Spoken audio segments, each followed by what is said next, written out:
Oh my gosh. This is OverDrive with Hayes, Noodles, and the O-Dog on TSN 1050.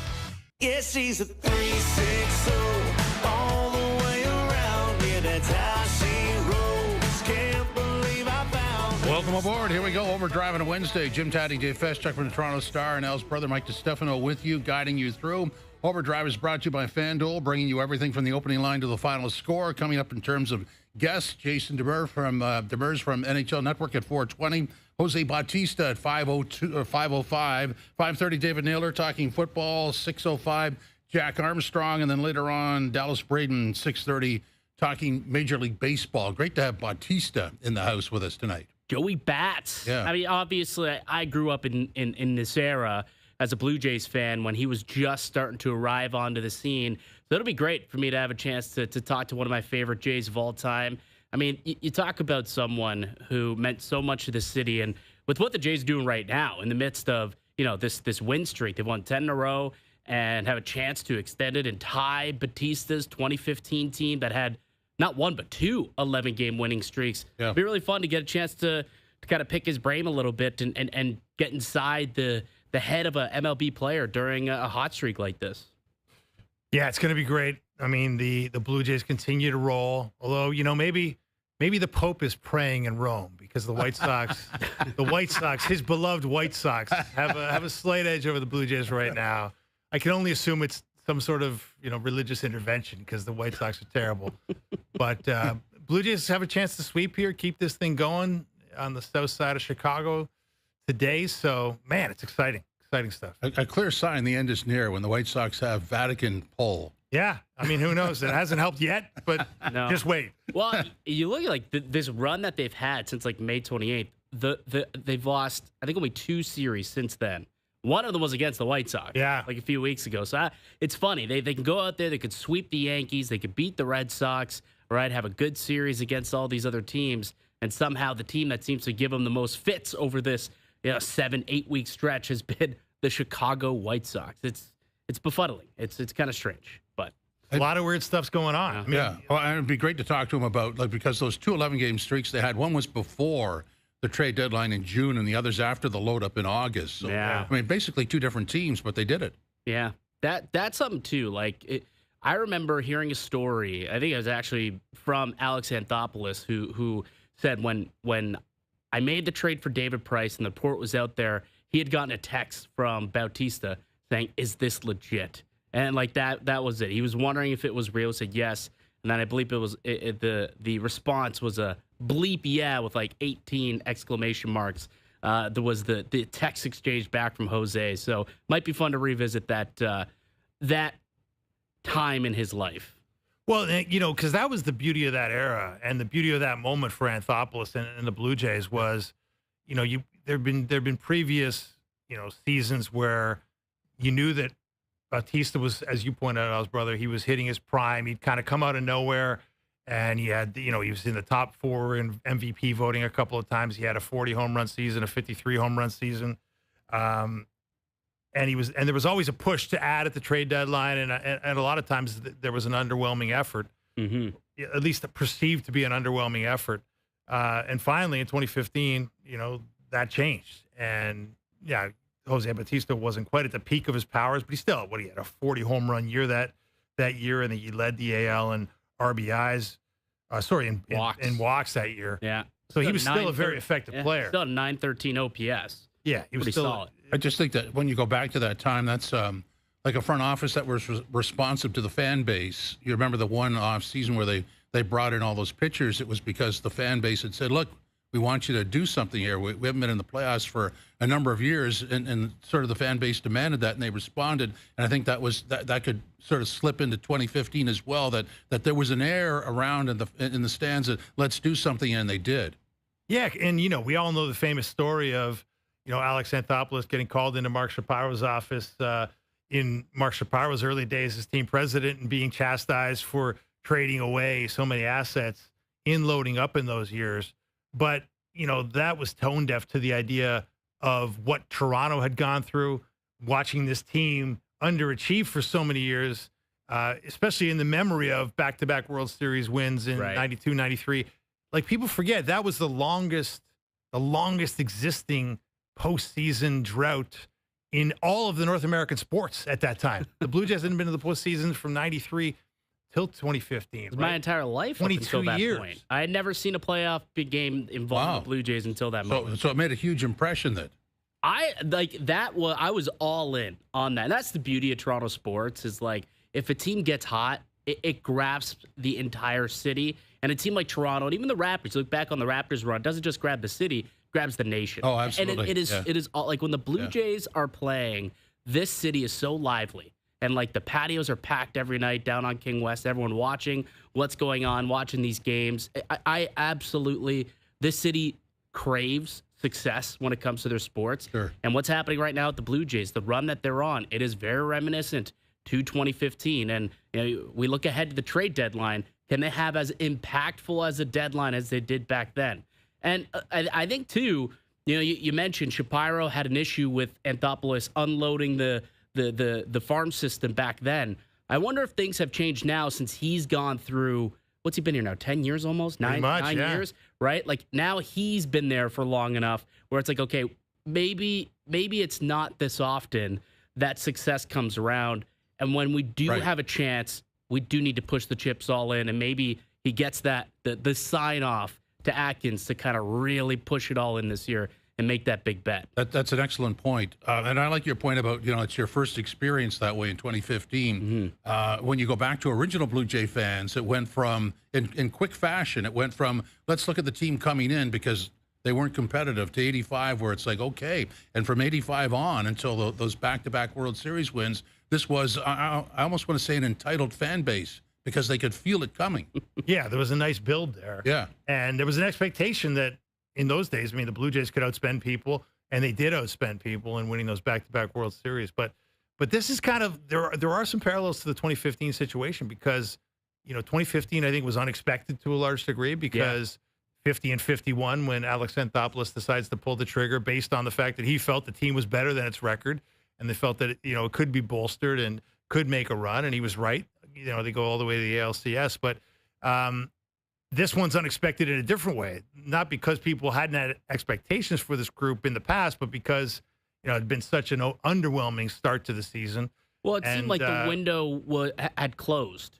George Springer's window had closed. And Bichette was going into a contract year. At the time, Vlad, think back to when the season started, Vlad's contract was not done. Right. That only got done in the first couple weeks of the season. So you had, okay, well, what's going to happen with Vlad? What if the team gets off to a bad start? Do they trade him? Do they trade Bichette? There's so many other pieces. And you had no idea what this season was going to be like. And, if everything went horribly, we could be on the complete opposite end of things now, where instead of talking about loading up a la 2015, we probably are talking about, all right, what can they get for Bichette? What can they get for Gossman, for Bassett? Do you lose Guerrero for nothing? Right?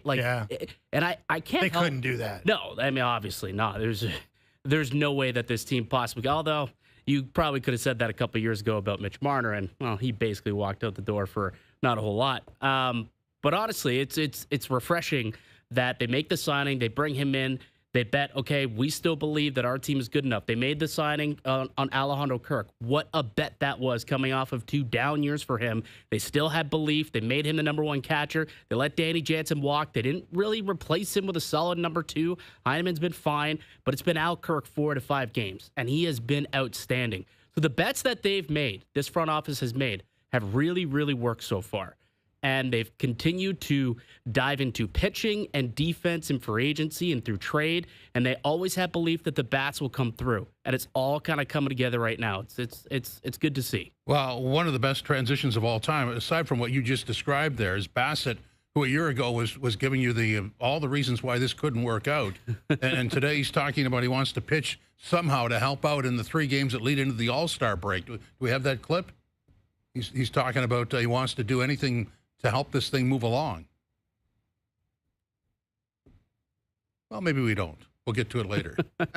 But that's a good example of how this has changed. Well, the one thing that really stands out to me, the buy-in, right? When you watch this team is the internal buy-in. And some of the reporters that cover this team really well have pointed out that the bad feelings around the end of 2023 and the famous Jose Barrio incident, getting pulled 3 innings into what looked like a really effective start in the playoffs, and the idea that this team was being run by a computer spreadsheet rather than by instinct or feel or by human touch. That's a really good point. Like, I kind of want to jump into that for half a second. So that was a massive storyline coming out of that game where John Schneider, although he's, the fall guy, the face of that decision, he's the one who went out there on the mound and pulled him out and put Kikuchi in. There was that underlying story where it was, no, that's what the number said to do, right? That's what the computer said to do. Yeah. When you're watching, although Ross Atkins was happy to throw John Schneider out of the bus and say, John's in those meetings. Of course he was. Of course he was. Let's not absolve John of this. Well, he doesn't get completely off the hook. Like, he ultimately does have a little bit to do with that. But when you watch how he's managing games right now, it does feel like he has a little bit more of the reins. Like, the gut feel, it's like he figured out how to balance it. Like, John Schneider, he was a first-year coach when he was here, right? A manager, first-time manager. Like, maybe he felt at the time, like, I can't ruffle feathers, right? But now he's been here a couple of years. He's had that vote of confidence, and he's figured it out a few years into the job. Okay, this is how I can balance the gut feel with relying on the numbers and analytics. It's still baseball at the end of the day, and the numbers are very, very important. We understand that. But I think that a big reason for why maybe this year we're seeing a run like this, like we hadn't in the last couple of years, is because he's figuring it out and balancing things. I think Schneider deserves a ton of credit. Like, the bats are obviously doing what they're doing. The arms have been great. Bassett was awesome last night. But John Schneider deserves a lot of credit for this. I don't have anything negative to say about him, but sometimes I wonder if it just doesn't happen. It just turns on its own, and all of a sudden it creates its own sort of energy source, and it just dissipates through the entire team. And maybe there's minimal credit here. Maybe it's just time for this to happen. Well, you could say that. I mean, that's one way to look at it. But the facts are they've gone from last place last season to first place now quite comfortably as we approach the All-Star game. The facts are this franchise has never won 54 games before an All-Star break, and this team has until now. They broke that record last night, right? What's that? They broke that record. Yeah, they broke that record last night with that win, and they have a chance to add to it. Obviously, just look at this game today and three more left, so they could shatter that record by the end of it all after they go visit the Athletics in Sacramento for 3 before the All-Star break. But so those things are real, and Schneider's talked about it in his press conferences, talking about how there's been an acknowledgement that they, to your point, Al's brother, like he was in need of learning. He had to learn some things about how to communicate with players, and he's tried to do it better. The lines of communication, you hear that phrase, the lines of communication are open now, and it's not a one-way communication like maybe it has been in the past, where we're going to feed this spreadsheet down your throat, and you're going to obey the rules of this team whether you like it or not. I think there's a lot more give and take now. At least that's what we're hearing out of that dugout. And it's obviously, when you're on a heater like they're on, everything is great. It's easy to say how great things are. If they lose 11 in a row, we'll see. And they could. We've seen this team go very, very cold. But you hear George Springer saying this is a bunch of brothers in the room. You hear a lot of these players. You hear Bassett talking about how he wants to be a part of this no matter what it takes. I think the built up frustration of all the years of failure, I think it's made everybody aware that you got to cherish these moments when it's going well and try and build on them. All right, let's hear the Bassett clip, and then we'll move on to other topics. My only goal that I have is to win a World Series, and I think if our main arms in the bullpen are hanging, or our main arms in the bullpen are used the next 3-4 days, and they're tired and they need an extra day, we don't need to throw them. So it's just more so whatever Schneid's, whatever Pete, whatever the organization needs. Obviously, the pitch count was somewhat low today. If a lot of guys are down, then I can be up. So it's not so much I'm going to go out there and throw 97 and all that. It's just more so just giving guys a break if they need it. So that's a major change in a year's time. Last August, he was all this was not going to work. The sky was falling, and there he is. Yeah. Well, everybody was frustrated last August, right? I mean, this another failure, another team that just didn't live up to the potential it hoped it kind of possessed. And there was a lot of people that just decided maybe they are worth the faith that everybody had put in them. But give credit to the front office. They've been as maligned as any front office as we've seen in this town for an awfully long time. Oh, absolutely. And they stuck to what they believed was correct. And a lot of people were raising eyebrows and there's a lot of casting crow eating doubts. right now. Lots of crow eating. Well, I don't know if Yours not done. yet. It's an Yours not appetizer. done. It's a crow No, appetizer. but the crow, Well, the crow is being cooked. prepared. It's being cooked. It's in the an kitchen. Maybe marinated. I don't know It's if an it's on the grill yet, but you could marinate the crow. Yeah. It's ready to be somewhat prepared, but I'm not ready to eat it yet. I mean, there's a long way to go here, right? Now we've heard Richard Griffin, our great contributor here, he's already publicly apologized to George Springer for like many people should, for essentially, presiding over the funeral Called of him his washed. career, calling him washed and suggesting that he had nothing left to give. Springer, of course, is all-star worthy, even if he's not heading to the all-star game as of yet, although there still could be some injury replacements between now and next week in Atlanta. But so there are some people that probably deserve an apology. I'm not sure Shapiro and Atkins deserve anything yet because, again, this team, they haven't gotten over to the finish line yet, and there's a long way to go to actually, let's start with winning a playoff game, which they haven't done under the tutelage of these guys. So one of our topics that we all three of us researched was winners from the NHL offseason, going back to free agent frenzy, or if that's what you want to call it, trades, whatever. And I got to tell you, when I did the research for this, I'm looking at that sheet, the TSN website, and I go, this is like day 4. Day 1 was like day 4 in a normal year, where all the big guys are signed, and now we're going to sign these guys. But this is what happened after the Marner deal right away. You look at the list and you go, wow, this is lackluster. Yeah, it did underwhelm, didn't it? It was one of the least climactic free agency days in the history of the league. A lot of tiptoeing for James Duthie and the crew that day, that's for sure. Yeah, I mean, they're good at it. So it was still Best in the business. Still awfully entertaining to watch the show. But, yeah, in terms of what came out of it that we'll remember forever, not very much other than things that happened before July 1st. So we have a list of 3. So lead us off, AB. Yeah, a list of 3. All 3? All 3? All 3, because Joe from the Bridge will put up the board. There were a few teams I think did do a lot, and I kind of stretch mine deeper into the offseason, not just from July 1st, because I think the draft and some trades and some things that happened prior to free agency counted towards a team's offseason. And for me, I'm taking a look at a couple of clubs. I like what the Utah Mammoth did. I really like their decision to go out and aggressively pursue J.J. Peterka. I think that he kind of slides into the top 6. It's a really nice addition for them. I felt that the return that Buffalo got was a little underwhelming. I mean, Michael Kesserling might turn out to be a decent top 4 guy, but Peterka, I mean, back-to-back 65, 67-point seasons. You put him in the top 6 in Arizona, where there's some really good, talented young players that are all growing at the same time, all in that same age range. I think that's a really good addition. They grabbed, the Utah Mammoth. They grabbed the Nate Schmidt and Brandon Tanev as nice little depth pieces as well. So for me, I thought Utah was one of the teams that I thought certainly improved their odds at making a playoff push next year. I like the New York Islanders summer as well, and I can date that back to them jumping from 10-1 and winning the draft lottery and being able to select Matthew Schaefer as part of the reason why. Yeah. This kid seems like a stud. Like I've listened to a couple of his interviews now. Seems like an absolute salt-of-the-earth kid. He can play. He's going to be a stud on the Islanders' blue line for years. Like, sure, they moved out Noah Dobson, but they quickly replaced him with someone who might be able to take on that role in the next couple of years. But also getting Matthew Darsh to kind of lead this franchise forward. Like, it's more off the ice stuff that I think is what allowed the Islanders to be considered a winner for me. And that's why I had the Islanders coming in at number 2. I really liked what the Montreal Canadiens did this summer. They had Noah Dobson, and then they were able to swing that trade for Zach Bolduc, giving up Logan Mailloux. Yeah. You look at the roster now, that's a deep team. That's a really deep team. They're well-balanced. They're young. They're exciting. The Montreal Canadiens, I think, are going to make some noise next season. I like that.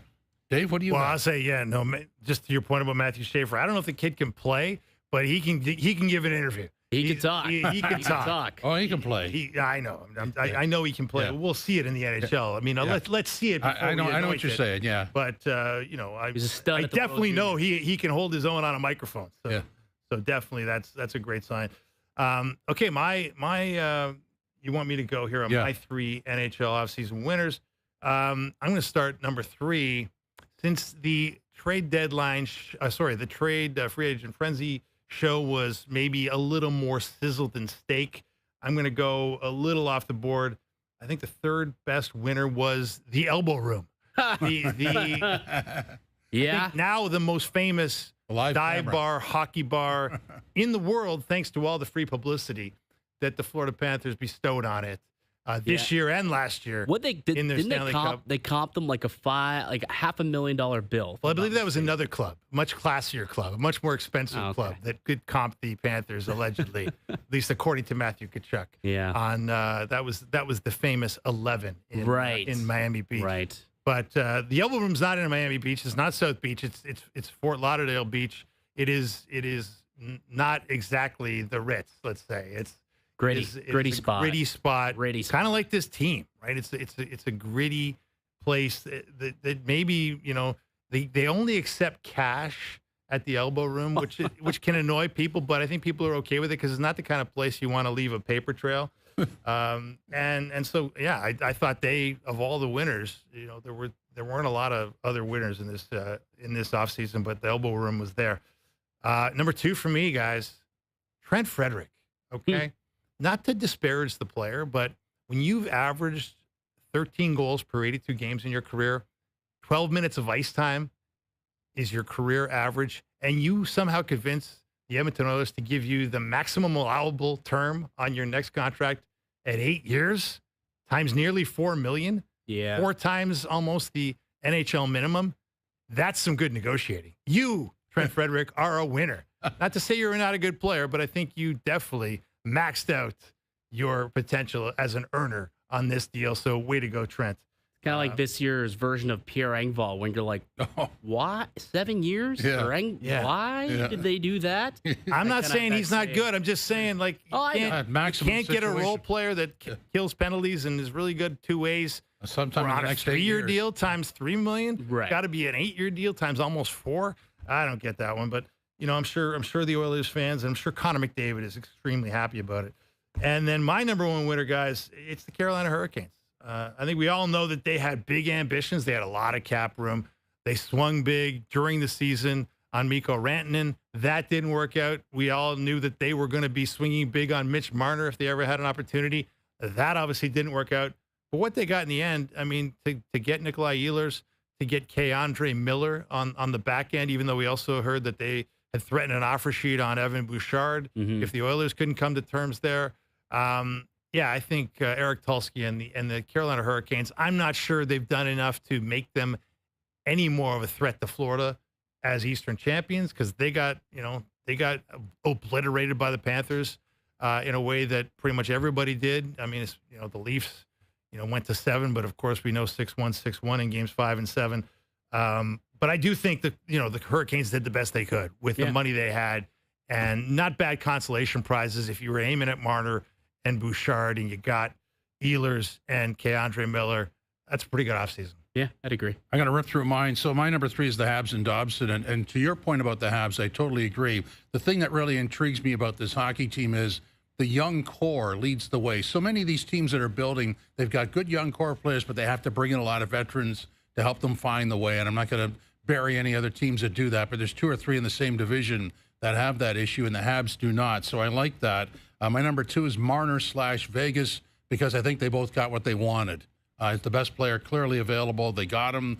Vegas will I guess, cover around him or support him better than the Leafs could. So maybe some Marner fans don't like that, but I think that's going to be a good fit. And my number 1 winner with a bit of a history lesson is the Panthers, because nobody thought they could re-sign all those guys. Yeah. What we're talking about here is hockey history.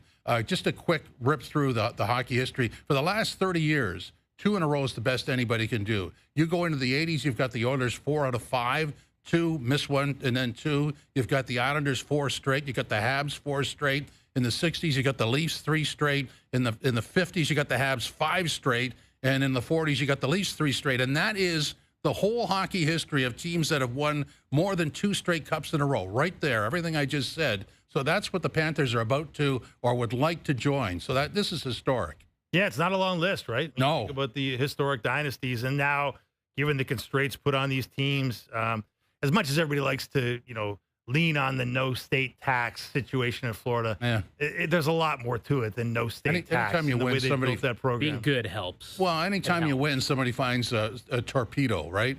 Yeah. Oh, look at they're just doing that. No, they're just winning. Yeah, exactly. They're just the best. They are the best, and it's hard Didn't to seem to imagine. matter for Isaac Howard when decided I don't want to play in Tampa. Decided to come up to Edmonton. That's right. That didn't matter for him. Didn't care about the tax. Nope, didn't care. Now he's not making nearly as much money. He won't be taxed nearly as much as the Kachucks and the Barkovs and the Bennetts of the world. But he didn't seem to care about that.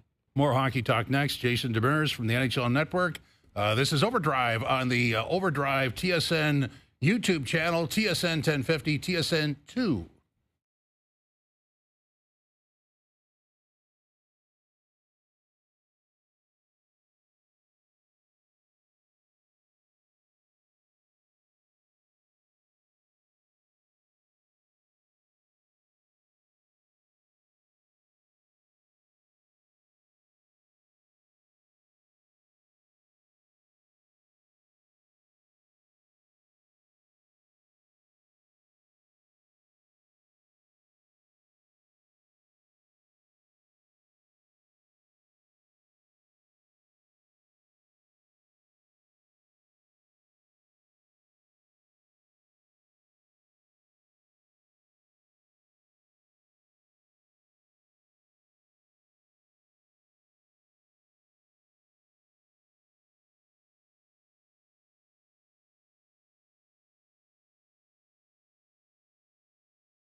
Now, back to OverDrive with Hayes, Noodles, and the O-Dog.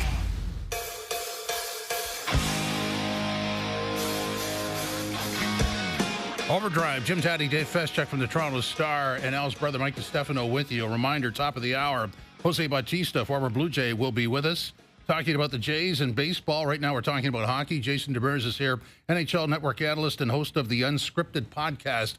Jason, welcome. How are you? I'm doing great now that I'm talking to you guys. What's going on? Well, we just did a top three for each of us, like who won sort of the offseason, the free agent frenzy, if you want to call it that, the trades, all that stuff. And I think our winners, the number one, we did three teams each. Canes, Panthers, and Habs were our number ones. Who would be number one for you? Oof. I mean, listen, you got to really appreciate what the Golden Knights do year in and year out. I think getting Mitch Marner is huge, but I mean, what more can you say about the Panthers? I feel like that has to be number one. You bring back almost the exact same team that won the Cup. It's pretty impressive what Bill Zito and the culture of that team has done. And, you know, we can argue and yell about state income tax and stuff like that, but at the end of the day, they've built a culture where these guys want to come back and are willing to take pay cuts and to do so and keep the team together. So it's hard to argue that Panthers are not the number one team for me. So Jason, when you look at that Panthers team, I mean, the Hurricanes got better with Ehlers and Keandre Miller. The Leafs are trying to get better, whether they can, patch the hole that Marner left. 105 points and their leading point getter over the last 9 years is up for debate in this town, and we'll debate it for many, many months to come. But do you see any sort of vulnerabilities with the Panthers? Like, or is this team just going to march to another Eastern Conference championship, another Cup final, and maybe a third straight Cup? I mean, not to quote A Knight's Tale, if you've seen that with Heath Ledger, but, the only way to beat them is when they're sleeping with a stick in the middle of the night. So, it's one of those teams that I think injuries, if they're healthy, it's going to be very tough to beat them. And now, listen, I like what the Toronto Maple Leafs did this offseason. I think it was time to blow up that core four. I had said John Tavares needs to prove that he really wants to take a hometown discount. He did that. Nick is a great centerman, great depth centerman, and can play up and down the lineup. He's really good. So and they got their goaltending. That listen, if Stolarz doesn't get hurt, Toronto had the opportunity to beat the Panthers and take them down. And I think if Stolarz is healthy, I think it's they most likely do it. So just because I think they're the only team that really look like they have their number. But for the Panthers, I mean, it's just going to be, I think it's going to be based on injuries. And we keep asking the question, how many games is too many for this team before they run out of gas? And it seemed like they got stronger as the playoffs went on. So I'm interested to see if there is a limit on this team and when they do finally kind of hit that wall, because you do need so much luck. Skill is such an important piece in winning a Stanley Cup, but luck is also equally as important, because you need to stave off injuries. You need to stave off, those bounces, and they just seem to have gotten it and seem to keep their energy levels up. So, for me, it's really going to be about how can you attack their depth and, really make sure that, they're not healthy going into the first, second, third round. So I think you got to play physical on them in the season just as much as you do in the playoffs. So you bring up the fact that you like what the Maple Leafs did by blowing up that core. Mitch Marner, exit stage left, and they haven't really found a replacement for him yet. There's still tons of time before we get to training camp. But, if they don't find that replacement or they don't get a 100-point guy, which we don't expect to happen at this point, like, are they going to have to change the way that they go about things? Like, is this team going to look different without having such a dynamic player out there who plays like 25 minutes a night for you?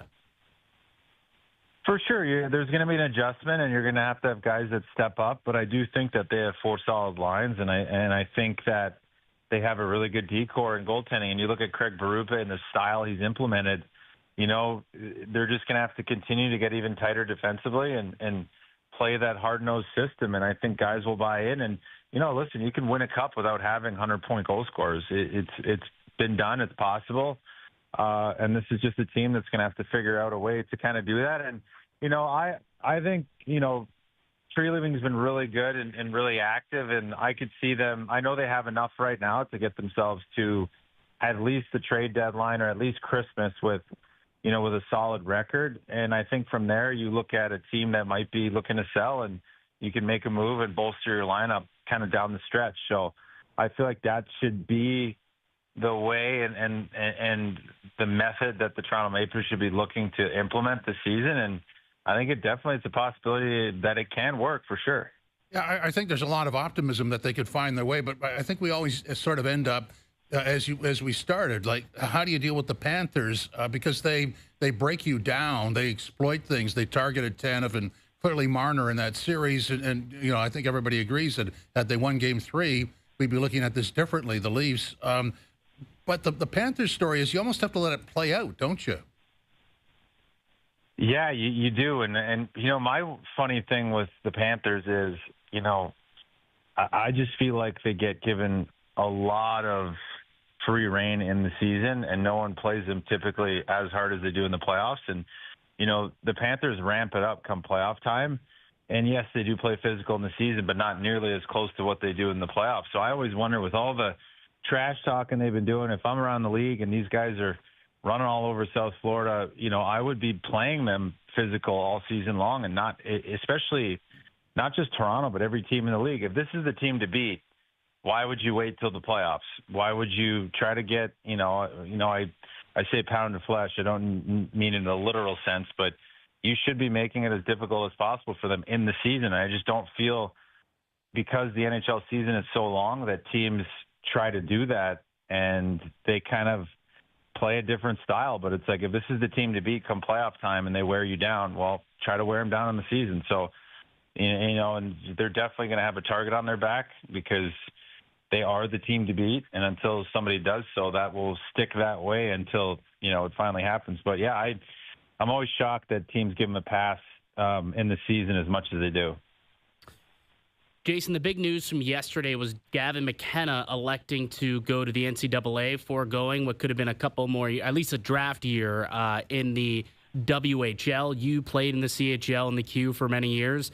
Like, how do you see this playing out in the future? Like, put yourself in your shoes back when. Like, would you have considered the NCAA route? And do you think some more, 18, 19, 20-year-olds will go that route moving forward? Well, I'm a perfect example of that kind of system, how it can hinder players, in the sense that I got drafted as a 16-year-old, and I had a full ride to go to a prep school in the States.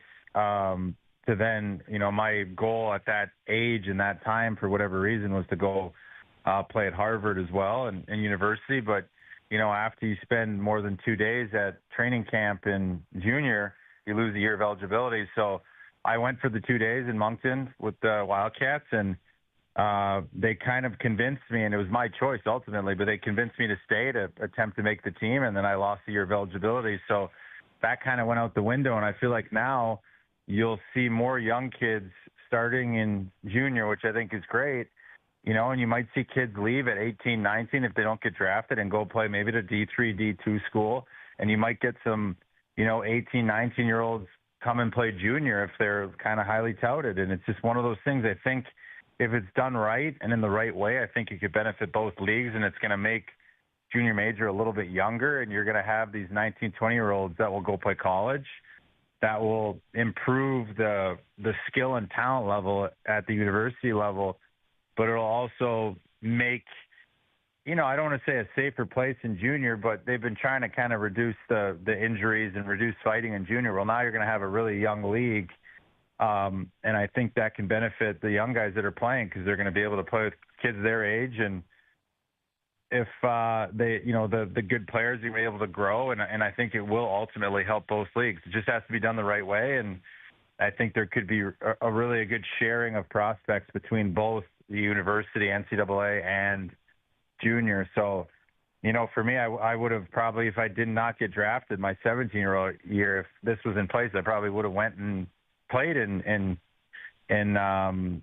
college and figured something out from there. But yeah, I think you're gonna see less players also getting dragged into the NHL or the AHL at a young age, and they're going to be able to go develop for maybe 20 to 22, 23 and come into the NHL as men and be more developed. So I think going to really create a good feeder system, for the NHL. And I think, like I said, if it's done right between junior and college, I think it can only be a positive thing. Jason, thanks for your time. Appreciate it.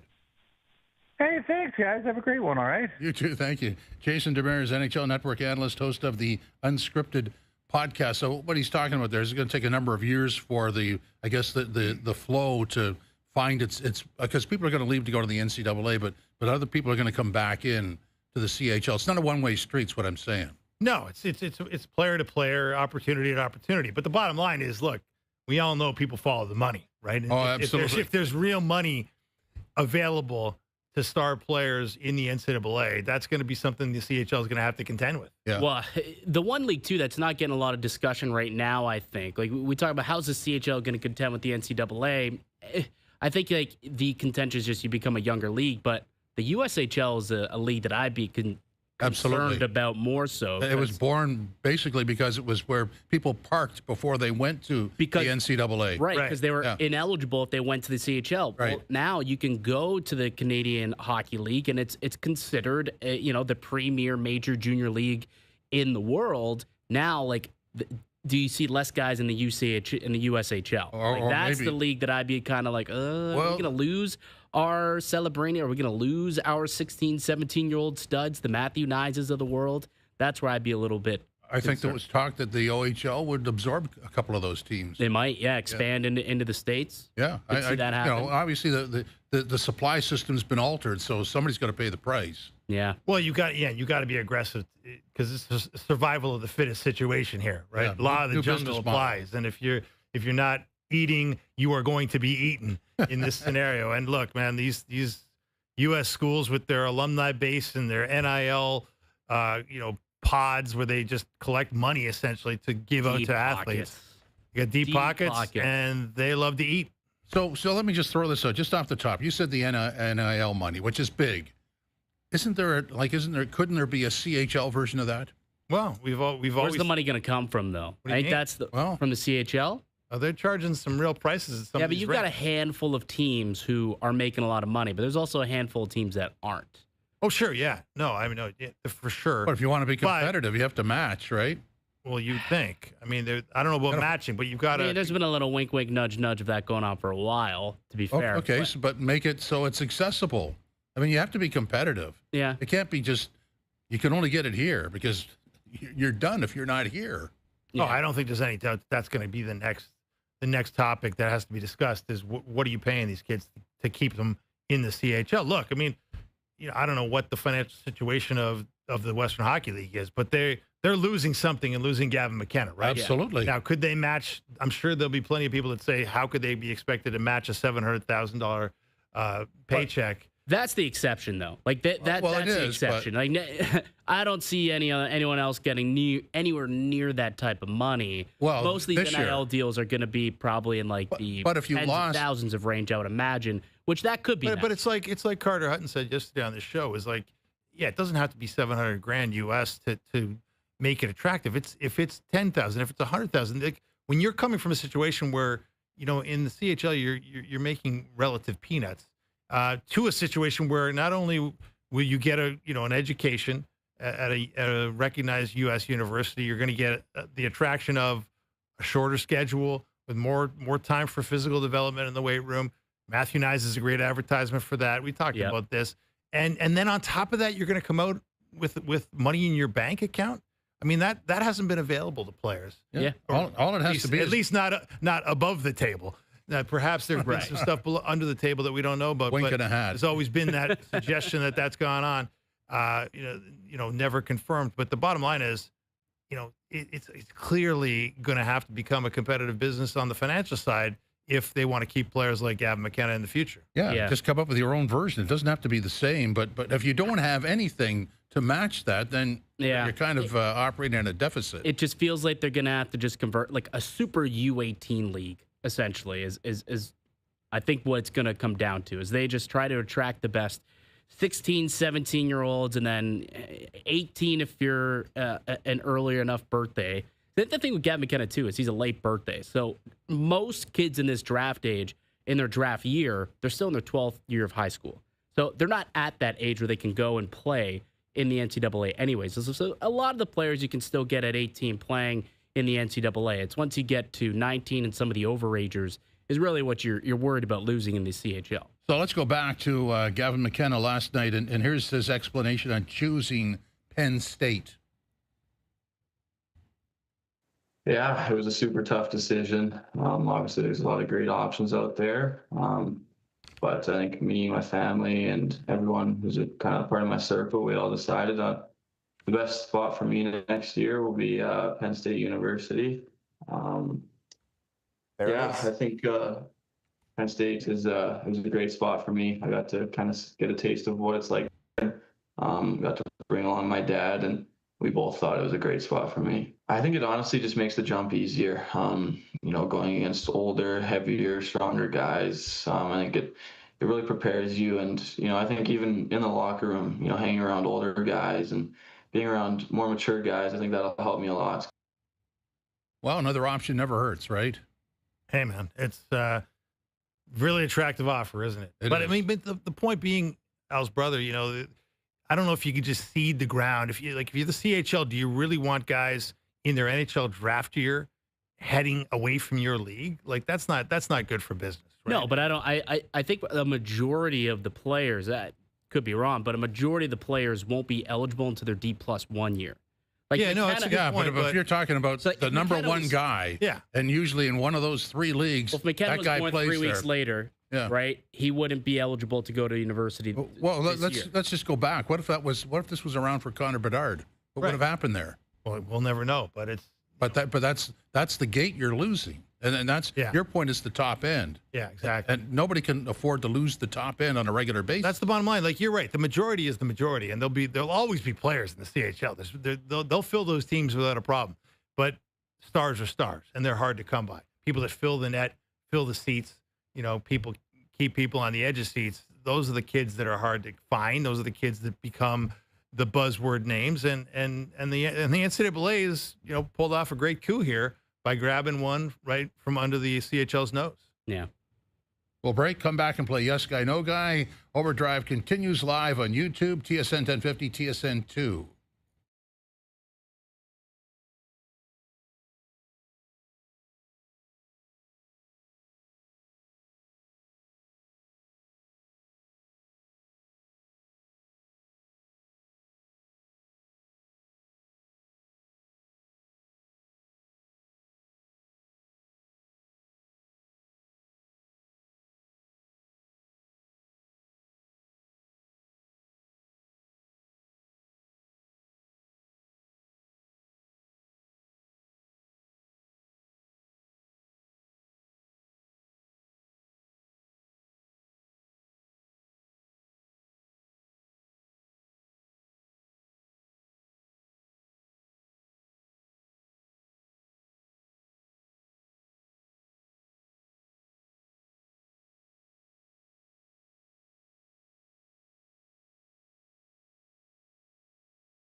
Overdrive, Jim Taddy, Dave Fest, Chuck from the Toronto Star, and AB, Al's brother, Mike DiStefano. And ladies and gentlemen, it's time for Yes Guy, No Guy. Ladies and gentlemen, boys and girls, drivers and passengers, time now for an abbreviated Yes Guy, No Guy. So Yes Guy, No Guy number 1. Jordan Kyrou would be a strong fit for the Canadiens if the Blues traded. Oh, yes, guy. Yeah. I mean, Jordan Kyrou is a great player. I mean, this guy's going to score 30 goals, for the next 5-6 years, probably in the NHL. He's on a decent ticket at just $8 million. There's a long-term commitment there. So, yes, guy, he would be a great one. I'm just more so a little bit confused as to why St. Louis wants to get out of that. Exactly. Right? I've never understood the other side of the conversation. It's a crowded right side, I understand, but it's a good problem to have. Yeah. Having too many quality right wingers, it's a great problem to have if you're the St. Louis Blues. But yeah, the Habs would love to grab him. I think I'm a yes guy on this. He'd obviously be a good fit, but I mean, I think the simplest explanation is the ticket. It could be fair in some situations, but $8.1 million over the next 5 years. I think the Blues are just getting ahead of it, right? Saying we can do this cheaper. We've got replacements that are cheaper, and so we would rather convert that position into assets in other spots, right? Which is not a bad idea. Yes, guy, no guy number 2. Gavin McKenna has started a wave for the current class of prospects. Well, yes, guy. I think that's sort of what it is. I think Gavin McKenna going to the NCAA and opting to leave the CHL. I think we'll see a lot of overagers who are of age, who are eligible to go play in the NCAA, do so. I think we'll definitely see that. And as we were talking about just before we went to break and through the break, it's going to be interesting to see how the CHL kind of combats that to limit a mass exodus. But I do think we'll see quite a few players kind of exit stage left. I think his teammate, Caden Lindstrom, is on his way out as well. Yeah. Big-time prospect from last year's draft, top 3 pick. So, yeah, I think we'll see this happen quite often. Dave? Yeah, I'm a yes guy. I think it's very simple. I mean, when hockey parents get to the stage where their kids are ready to head to the next competitive level after playing minor hockey, which is very expensive for a hockey parent. Yeah. I can tell you from personal experience. The idea that someone would actually give you money suddenly to play hockey is very attractive. And the NCAA is forking over some real money here.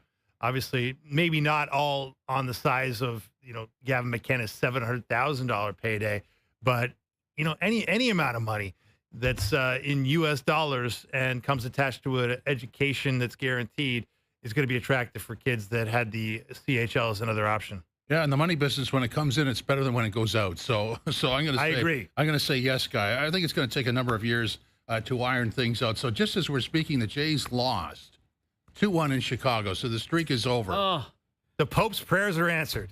Vatican intervention That's again. what it was. That's what it was. Yeah, divine intervention. stopped at 10, one shy of tying the franchise record. Coming up at the top of the hour, we'll be pleased to have with us actually at 5:05. Jose Bautista will join us and you on Overdrive live on YouTube, TSN 1050, TSN 2.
This is Overdrive with Hayes, Noodles, and the O-Dog on TSN 1050.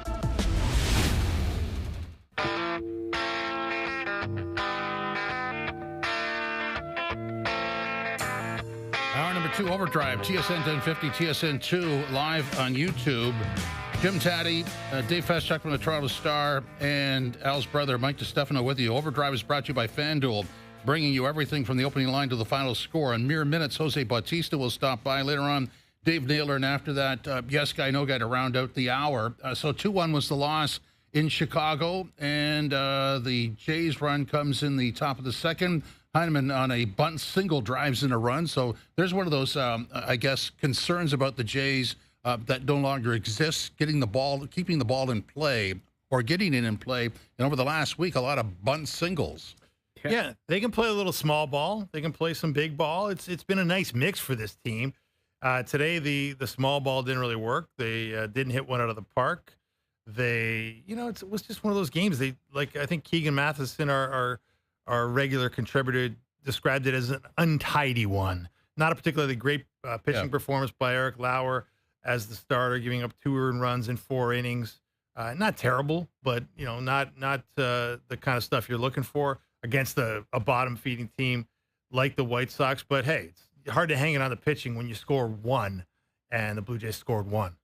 Yeah, I got to get more than that. But look, it was bound to happen. Right? They were due for a bit of a stinker offensively, and they still managed to get 9 hits. Just couldn't get any over the hump. Vladdy went 0 for 4. Bo, nice day, a little 3 for 3 night for Bo Bichette. 1 for 9 with runners in scoring position. Right, it's kind of the story of the day. To your point, right? And Guerrero 0 for 3.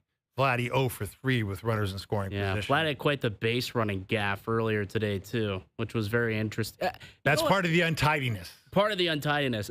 So there was like the infield fly rule is a fascinating rule in Major League Baseball, and I'm not sure why players don't use this more often. So there was a play in the game today where Bo Bichette, I believe, was on first base. Vladdy pops it up into the infield and ends up dropping. And they pick it up, quickly throw it out to second base. Bichette's out, but Vladdy safe.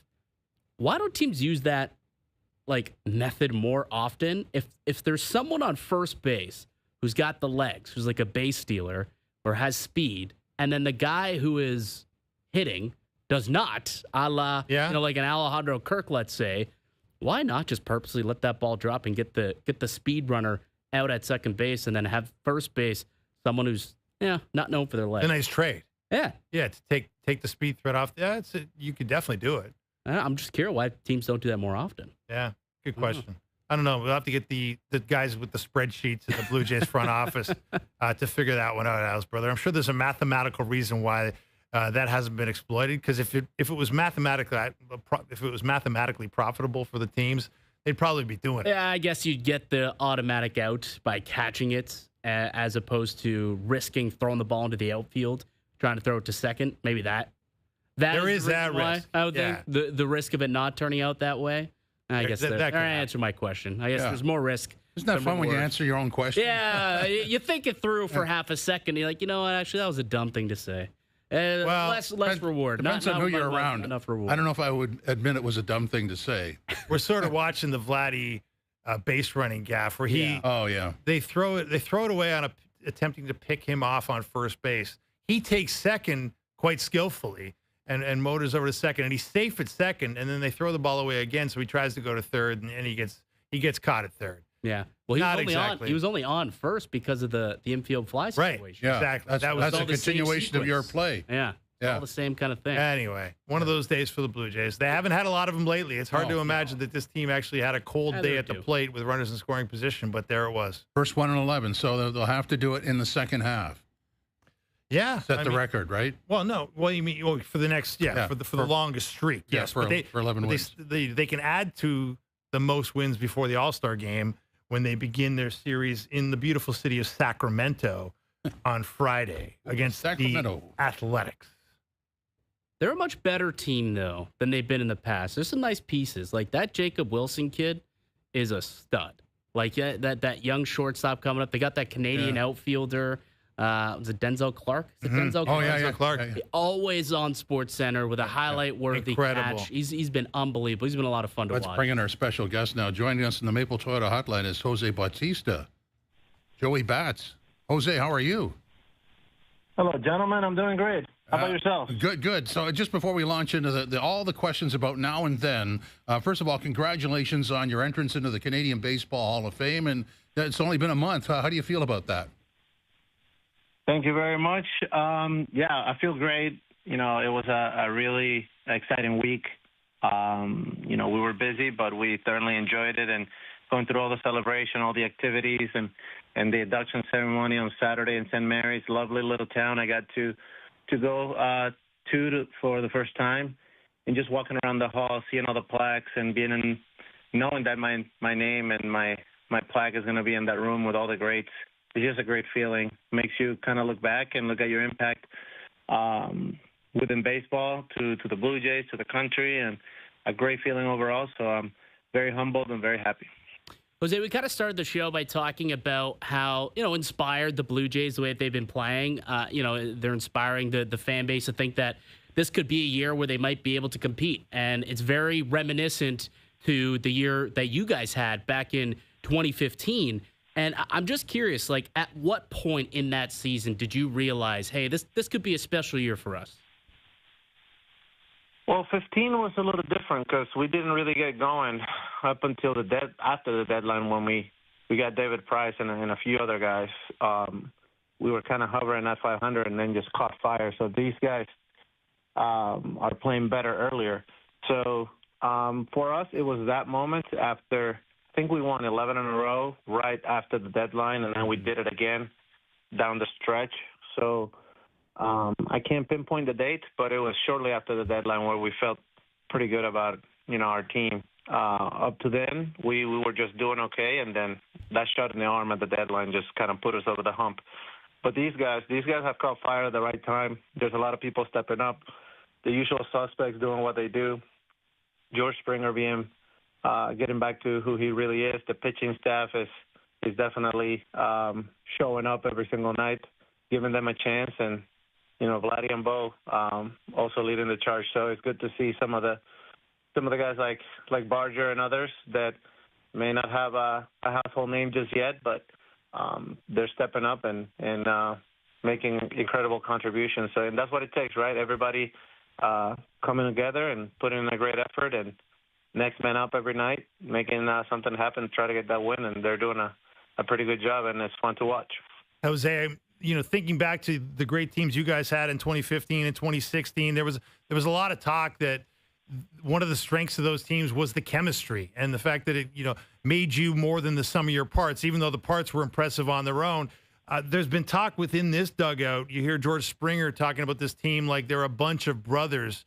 And there's such a good feeling around the team right now. Can you speak to the importance of that and how you build it and how you keep it? And I think that takes a few years, and this group has been together for a few years. So maybe they're in that stage in the maturity as a group that, they know each other well. They know their strengths, their weaknesses. They know when somebody's got it all in the tank that day and when somebody doesn't, and they help each other out and, they're there to support each other, not only in baseball within the lines, but also as people in that locker room and in life, how to handle emotion in your families and their days of life. So I'm sure that has a little bit to do with it, but winning also helps, and winning kind of brings people together. And then, you start having fun and you create that unity, and that's when it can snowball in the right direction. And it seems like they're right at the beginning of that. So, good to see. Let's continue on that track. I mean, baseball is so methodical, drawn out, 162 games, 6 weeks of preseason ball. And what you described there is it's a slow transition into where the chemistry shows up. So when it does show up, are you aware of that right away?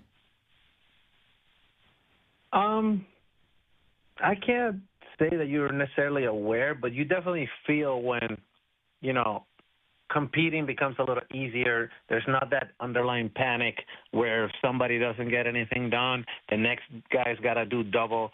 And I kind of get that vibe from this this group, like right now, the way they're playing is you don't have anybody putting extra pressure on themselves and try to hit a 3-run homer with nobody on base, that kind of deal. So, yeah, everybody's just going up, assessing situation, and just doing something positive. Even when they don't get a hit, maybe there's a ground ball or they run a high chopper out or, you know, they move a runner over or they get an RBI with a pop-up or a ground ball up the middle. That's what it seems like to me from the outside looking in. So, and that's when you're playing fun baseball because you don't have the feeling that you need to string along 3 and 4 hits in a row just to get one run across the plate. So it looks like they're firing on all cylinders, and it looks easy for them right now. We were also having a discussion earlier about John Schneider and what he's been able to do. And, you know, you had one of the greats with you, obviously. Everyone loves John Gibbons. But, you know, Gibby was known as a pretty good communicator back in the day, players coach. You know, John Schneider trying to, you know, learn that. Maybe he's a bit of a hybrid guy.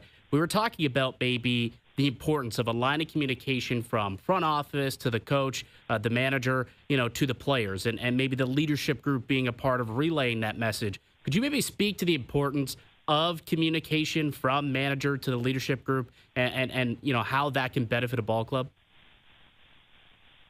It certainly can because it's not a – well, and every team is different, so I'll start by saying that, and not necessarily the things that applied to us when I was playing there will apply to these guys. But generally speaking, in a clubhouse at the major league level, what my experience tells me is that it's not a great dynamic when the manager needs to step into the clubhouse and call for a meeting every time he needs to communicate anything.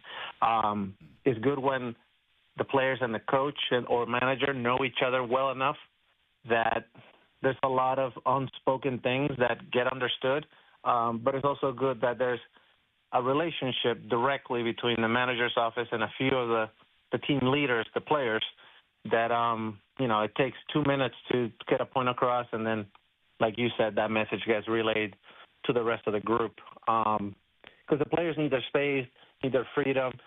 You know, they don't dislike coaches, but it's not a good it's not good for the vibe to have the coach sitting in the locker room every single day, if you know what I mean. So, I don't know. Maybe they have figured that part out. I really can't comment on that because I'm not there, so I have no clue. But you guys will know more than me because you guys are closer to it. Jose, you obviously were a great home run hitter. You led the big leagues in homers a couple of your best years.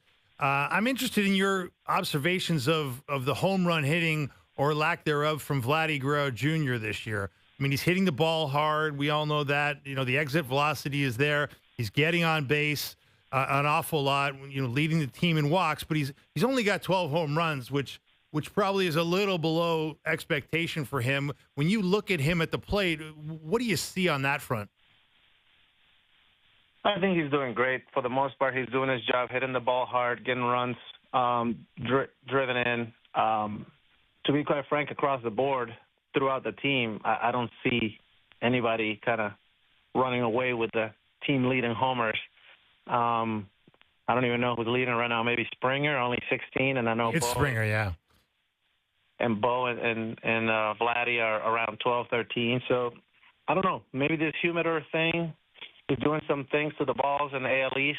I know that the balls are kept in this new humidors and to keep them like humid, but you know, nobody can control the atmosphere's humidity. So maybe they're too damp and they're not flying as hard. I would love for some of the data and the analytics folks that can probably look at the data and see how these new humidors are affecting ball flight across different parts of the country. Because I know that the reason why they were implemented to begin with is because in places like Colorado, the ball was flying out of the park. So to even things out, now they implemented these humidors in every stadium, but that I don't know if they accounted for the fact that some of the places are more damp and humid than others, and if that's affected the drag of the ball. So not trying to find excuses for them, but other than two guys in the majors, I don't think nobody has more than 30. So I don't know because I haven't looked at the data if across the board the whole league is hitting less homers or it's just certain stadiums. But I know that for the Jays, they're not hitting it a ton of them. At least there's no individual hitting any more than 16. But that doesn't matter at the end of the day. They're winning ball games. They're playing good. And as long as they keep doing that, I guess it's a secondary headline, not a priority right now. So winning trumps homers. So I'd rather see the winning than a lot of home runs and losing. Yeah, wins are always kind of the number one stat you want to see when it comes to a ball club. But you mentioned something I'm kind of curious about it. You talked about how the ball, you found that it flied whenever you were in Colorado. And, if you look around the league, some are considered hitting parks, some are considered, pitchers parks. Like, did that alter your approach at the plate? Like, were you aware and did it change anything for you depending on what park you were in? Well, for a lot of people, including myself, it's counterintuitive to try to hit homers. You do know that if you hit it well and you get it up in the air, in some places it just goes further. Atlanta, Colorado, some places like that. But, you try not to let it get into your head because, at least for me, it made me overswing and try harder, which made me have less results. So I didn't have great home run numbers in Colorado. Maybe that's why. So maybe it affected me negatively more than in other places. Jose, I'm going to tip my pitch. I'm going to give you a change up here. And so in this world, one video can sum up a lot of hard work and a lot of achievement, and that's the bat flip. So how many times do you relive the bat flip, and how many times do people remind you of the bat flip? Every day of my life, at some point, somebody brings it up. Love it. So unless I become a recluse and just move to a remote mountain, I think it'll continue to happen. But I think that's a good thing, right? Like, it's become another touch point of the fan experience, something that creates memories and people are going to be able to enjoy during a game. And it's going to be ever evolving, right? So I think it's seen more as a positive now than a negative, and it's all about providing entertainment through sport and showing our great skills in front of our fans. And this is one way to celebrate success within the game, and I think the fans love it. And if that's the case, why not keep it a part of the game? Jose, the All-Star break's coming. The home run derby's coming. How did you feel about the home run derby? Were you a fan of it? Did you enjoy participating? Did you feel it screwed up your swing? And when you look back, what was the impact of that contest in your career? Yeah, I love that I participated three or four times, I believe. I love the old format as a player because you either hit them or you don't. And if you hit a hot streak, you may win, but you're not wearing yourself out. This new format, you take so many swings, I don't even know how some of these guys are able to do it. I'd be in the cold tub for 3 days after swinging that many swings. But listen, you got to tip your hat. These guys are doing a great job, and I still love the home run derby, no matter what format. But if I was participating, I like the old format, and if I'm watching, I like the new format. So that sounds kind of crazy, but it didn't mess me up. I was trying to hit homers and BP every single day, so for me it was business as usual. But it's a fun event, and it's one of my favorites. Definitely my favorite out of all the All-Star festivities. Jose, I mean, you played a long time. You faced the best pitchers of the 2010s, and there's a new crop of young guys who are coming through the league right now. Paul Skeens, a lot of fanfare. This Jake Mizorowski kid who had an epic night last night against the Dodgers. And it was funny listening to Clayton Kershaw come out and say, I'm well aware of this kid now. Like, was there a pitcher that you think back on that, you might have heard a little bit like, oh, yeah, this kid's got good stuff. But when you stepped into the batter's box, you were kind of blown away by what he threw at you?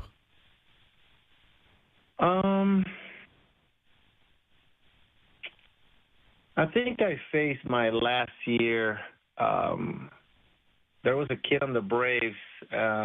He's still there. He's got the big legs and the mustache. I forget his name. Oh, Strider.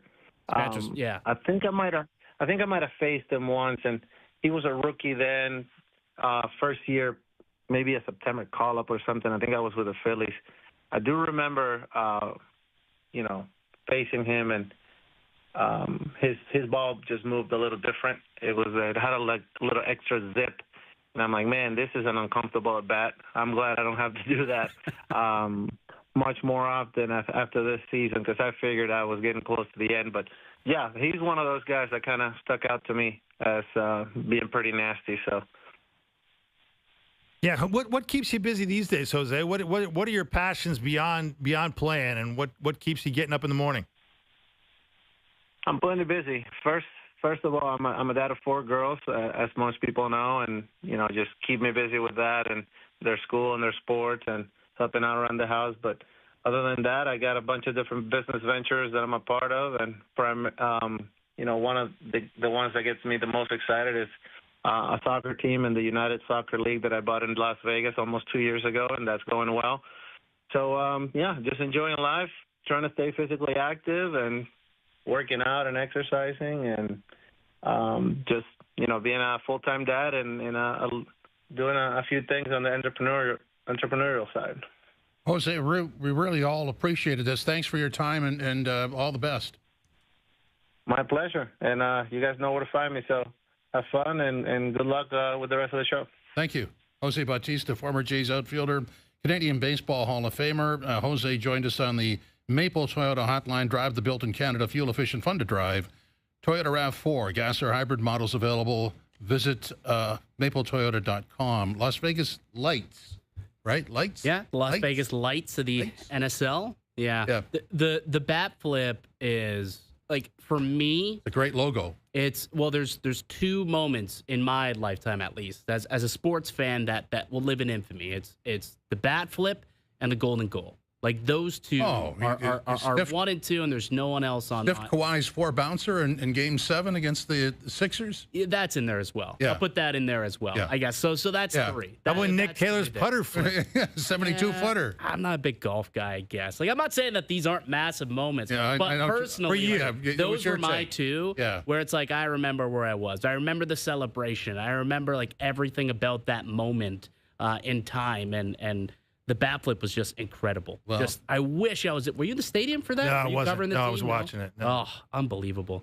There's that and Touch 'Em All Joe. Yeah. Yes. And that's Blue Jay history right Hard there. Hard to beat that one. Yeah. Hard to, slightly different circumstances, but yeah, the bat flip. But one sort of a modern version. Yeah. Right? The bat flip. It's an iconic moment, right? And it got people excited. I think the context of it was important because it was a renaissance of baseball in Toronto, right? Like, it was that, it was a rebirth of a sport that was essentially dead for almost 2 decades in this town. And it's a sport that people love in this town. And it was hard to love for a long time until that team came along and it reminded everybody why it's so great. Well, remember how much maligned the bat flip was at the time. Oh. And now it's a regular occurrence. It's like, if you don't flip your bat in a certain way, I mean, people are looking at you funny. It's like, do you even care about baseball? You have no emotion? Whereas back then, it was like, whoa, did you see that? Like, too much showboating. Too much showboating. I feel kind of left out because as you're going through all this, I'm thinking, what's the Leaf version? Yeah. And the Leaf version is Gilmore High Stick. They're not calling it. Yeah. But that's like 32 years ago. Tavares, you could say, is like the most modern version of it, like the OT winner, Game 6 against Tampa. Yeah. That's about it, though. There's not a lot. There's not a lot. No. Not over the last 20 years. It's not a set of video highlights, that's for sure. And prior to that, it was the Leafs have won the lottery. That's right. But people, I think, assumed it was going to happen, but now we know that was really fortunate. Oh, yeah. Well, other than, if you can call it fortunate, they lost the lottery for Connor McDavid by 1 ball. Yeah. Yeah. That would have been slightly better, but oh well. Yeah, that's it. That's a short book, Leaf memories. Leaf positive memories over the last 35 years. Yeah. Okay. Coming up next, talk football with Dave Naylor. And we'll continue on here. OverDrive live on YouTube, TSN2, TSN 1050.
Back to Overdrive with Hayes, Noodles, and the O-Dog.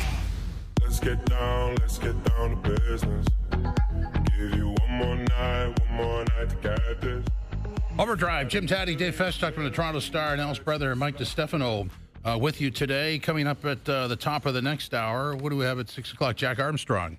Dave Naylor will be with us very shortly to talk football. Here's an interesting sort of sidebar story. And, you know, because of AI and how your brain works, you could take a star in one sport and plug him into another sport. So Davante Adams on Dan Patrick's show talking about LeBron being an NFL player. Take a listen. He would have been one of the best receivers, tight ends all time, no question. I don't know if you ever seen him play football. I saw him play a high school. Yeah, he can fly too. That's the thing. He's one of the fastest NBA players probably all time. I've never seen somebody cover space on a basketball court. Maybe John Wall, Derrick Rose, something like that.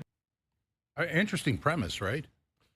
It certainly is. I mean, I don't doubt he could have been whatever really he wanted good at anything. Yeah. Put a baseball bat in his hand. If he grew up loving baseball, he'd probably be a damn good baseball player. But I mean, the one thing I would say about this, though, let's give respect to football guys. Like, there's basketball tough, which is not that tough, and then there's football tough, and that's tough. Right. Well, it's contact in every play. Yeah, exactly. And like fighting through contact. And I mean, I'd imagine it like LeBron James at 6'9", 250, he would have been a tight end, right? Like that's the position that LeBron James would have played. You got to block too. You got to block. You're going to have to chip against guys like Myles Garrett. Is he willing to do that? I don't know. That'd be very difficult to do. That man's an absolute monster. So, but he probably could have been, if he set his sights to it and said, I want to play in the NFL instead of the NBA, probably could have played in the league, I would think. Oh, I wouldn't doubt that. He would be very good at whatever he wanted to do, and he has been. Let's bring in Dave Naylor, our CFL NFL insider. Dave, welcome. How are you? And we're sort of doing the LeBron thing based on Davante Adams and Dan Patrick saying if LeBron played football, he would have been a stud. Do you do that with athletes? You sort of look at them and go, what if this guy was in this sport? Oh, yeah, certainly, especially when you're not only projecting them what sport, but when you're applying it to football, what position, right? Because football is so position specific, I guess, more than any other sport, maybe than baseball if you include pitcher. But, like, okay, so where would LeBron play? Well, I think he would have made an outstanding tight end. Like, you can, like, the ball skills, the physicality, the burst, I mean – he's got tight end, which is, of course, the sport that guys do transition out of basketball to football with. Like Antonio Gates, one of the great tight ends in NFL history, never played college football. He was a basketball player, and there are other guys that, you know, were more basketball than football guys that have gone all into that. I mean, the other position I think you could see him at is at defensive end, and that's a common, you know, in amateur football you see that a lot, right? The guys are tight ends / D ends. And you could see LeBron coming off the edge again with those hands, swim moves, that length. Oh, man, I'm getting excited, guys. But Naylor, I was saying, like, okay, it's one thing to have the physical skills and the frame and the athleticism, and then there's one other ingredient. And for a guy who has sometimes been nicknamed La Flop, I'm not sure LeBron would have the football toughness. How do you know if a guy's football tough, I guess, is the question. Well, I mean, you know, part of the flopping, whether it's in basketball or football, is like to gain an advantage, right? Which you don't get that a lot in football because the game's so physical. But I mean, I think honestly, physicality, toughness in football comes from competitiveness. You know, you can't play this game competitively and not be physical. And I think, well, LeBron may have been an artistic flopper at different times in his career. He's also a pretty competitive athlete, and that's, I think, the side we see if he was playing football. So let's go to the CFL with the BC Montreal fracas on the weekend and some suspensions. I mean, there's a lot of tempers in football, but normally at game's end, I don't think I've seen that too often.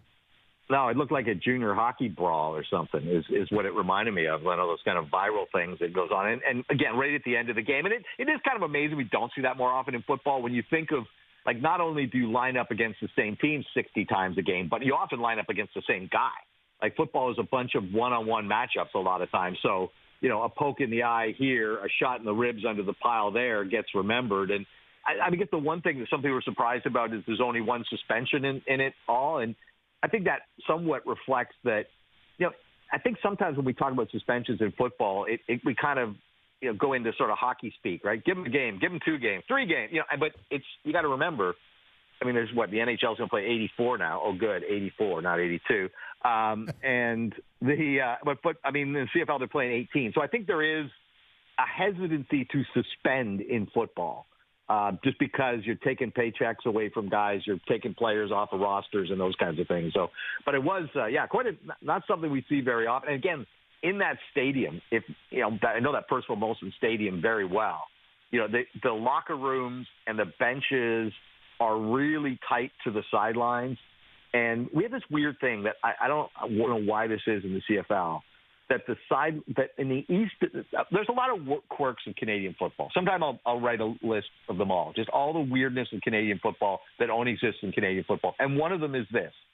In the West Division, the teams are on opposite sides of the field, right? Yeah. Like in the NFL. Yep. In the East Division, they're on the same side. When you go to a game at BMO, right? You look and you see the 2 teams are right like exact side. Same thing in Montreal. Now, I don't know how to explain that. Like, it seems to defy all logic. It's like the designated hitter rule, except it's where the teams line up. I know why they do it in the East. It's because they can sell the signage across the field on the other side. That's why they do it. But I don't know why that doesn't carry the day in the West. But that's also, I think, the setup. And this has been criticized in the past. You look how tight. There's not a lot of space separating those teams when you actually get down there, especially when they start to crouch, the center of the field a little bit. So I think that's part of what happened as well. Dave, if we move ahead and look ahead into Week 6, there's a massive tilt between the BC Lions, quarterback by Nathan Rourke, and the Edmonton Elks, quarterback by Trey Ford. 2 stud Canadian QBs going head-to-head this weekend. How big is this for the league? I think it's great. I mean, it was a real buzz in the opening week, and the Elks just didn't bring it. And Trey Ford, frankly, didn't play very well. But, I had a conversation with Edmonton's offensive coordinator a couple of weeks ago, Jordan McSimic, and was asking him about Trey and his development. And look, this is something you don't see very often in the CFL. It's more of an NFL thing, right? In the CFL, the change of quarterback usually often happens in desperation time when your quarterback is playing lousy or he gets hurt. But we've seen a trend that is, again, more like in the NFL, where teams will anoint a young quarterback in the offseason off a limited sample of play time and say, we're going to ride this guy because we think we can develop and get his high side. He's going to be spectacular. And Trey Ford is that guy, right? He's the greatest athlete who's ever played quarterback from the U Sport level. And again, just to keep this relevant, right? The list of guys who've gone from U Sport football to become a starting quarterback in the Canadian Football League in the last 50 years is nobody. Short. Like nobody, right? So it's like this is quite an accomplishment for him to be anointed as a franchise quarterback. And I think what we've seen in every week is his improvement. And week 1 he's scampering out of the pocket. Week 1 and 2 he's scampering out of the pocket early. He's relying on his legs. As soon as there's pressure, he gets jumpy. And all of a sudden, now you start to see hanging in the pocket, making throws from the pocket. And coincidentally, his rush yards are way down. Now, I still think Trey Ford is an elite rusher, and that's a real weapon for Edmonton. But maybe to develop him as a pocket passer, you got to take away his reliance on his legs. You just kind of have to get him not to be so quick to go. So I'm sure we'll see that surface later in the year. But I'm really excited what we've seen in Trey Ford and the development that he's made over the first third of the season. And, to have this matchup of not just 2 Canadian quarterbacks. I think, we're all sophisticated enough as sports fans that we don't like seeing players just because they're Canadian or where they're from or whatever. But when you've got, 2 truly good quarterbacks, I mean, Nathan Rourke is a great quarterback and Trey Ford, is certainly on his way in that direction. And they both happen to be homegrown. I think it's a special occasion.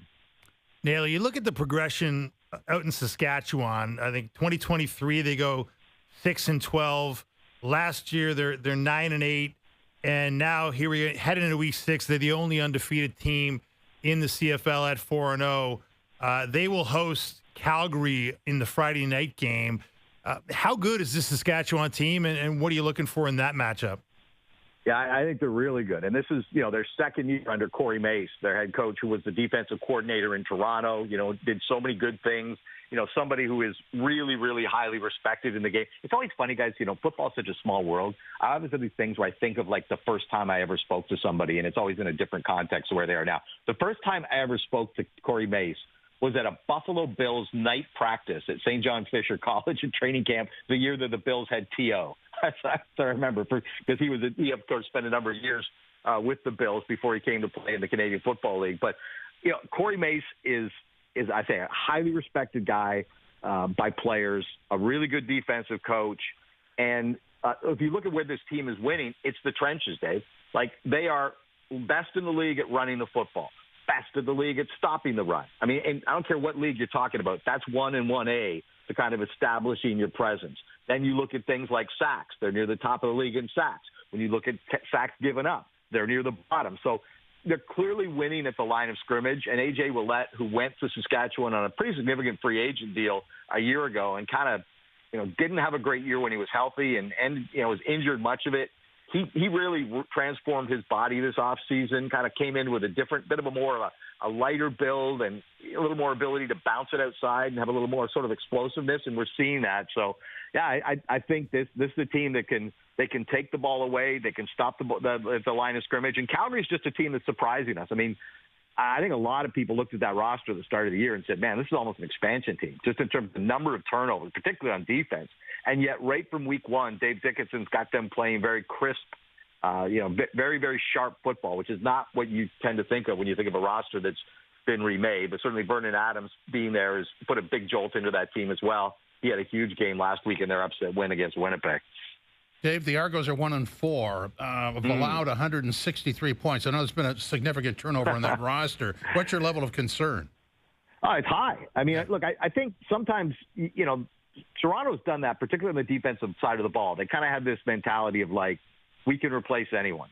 And, when teams come bidding for their players, I mean, they paid Wynton McManus, their middle linebacker, was basically the only guy they rolled out a big defensive contract to at the end of last year. Their front four, like the starting front four from the Grey Cup, is not on the roster. 3 of them are elsewhere in the CFL, one's with the Cleveland Browns. And, they had changes on the back end. And I think everybody looked at it and said, man, I know they've done this before, but the big difference, I think, this year is, look, last year they missed Chad Kelly for the first half of the year. And the Argonauts could count on a defensive touchdown and a special teams touchdown almost every week. It was like, they weren't playing great before Chad Kelly came back last year, but that's what complementary football is, right? When your offense is down and you don't have your starting quarterback, you need defense and special teams to chip in. And that was a big part of what they were getting last year. And they're not, I don't think Nick Arbuckle's been terrible, but there's a reason he hasn't been able to hold a starting job as a quarterback in this league. I think he's a very serviceable backup, but without the defense and the special teams giving him the presence they did last year, I would be, and we don't know, like, the Chad Kelly thing keeps moving, right? It's like, wouldn't rule him out to the start of the season until very late in training camp. Now we're talking week 7. It's a broken ankle from a playoff game last November. We'll see, but this season could get away from them very quickly, particularly if there's any delays in Chad Kelly's return. Yeah, what did you make of the sort of the fallout from that week 3 game where Rough Riders quarterback Trevor Harris took a headshot from the Argos' Jordan Williams? There was a fine levied, and I guess Harris has told the media in Regina that he's insinuated that it was essentially a retaliatory headshot, although he did walk it back in some of his other comments. But what do you make of that whole imbroglio? Well, I think anytime you have a situation where players are, dictating or predicting or promising or like putting bounties on guys at the line of scrimmage and those kinds of things, I just don't think there's any part of that in the game, because I'll tell you what it does. It changes careers. I mean, and it gets people fired. And I'll use the example. There was a game in Saskatchewan when our good friend Paul LaPolice was coaching the Ottawa Red Blacks. And there was one of those incidents at the line of scrimmage, right, where, a guy told Jeremiah Mazzoli essentially that he was coming for him. And on the next play, he came through, Garrett Marino was the player, wrapped him up by the ankles, like broke his leg. And honestly, Jeremiah Masoli, who's now a backup in BC and not playing very well this season, it changed his career. Yeah. I mean, like if you look at the arc of his career, it came off of that moment. And so anytime I see something like that, I kind of harken back to that, and I just realize how at that point it kind of stops. It can stop being a game, right, when you're starting to, your livelihood's at stake. So I know Trevor Harris kind of talked about that and then walked it back. I think that's something the league needs to be very diligent on. Absolutely. Naylor, the Bills training camp starts up next week. I imagine you're going to be down at John Fisher's College again this year. I absolutely will be. Don't know if I'll be there for the opening day. I may be in Pittsburgh for the last year. I was at the Aaron Rodgers Day with the Jets on opening day.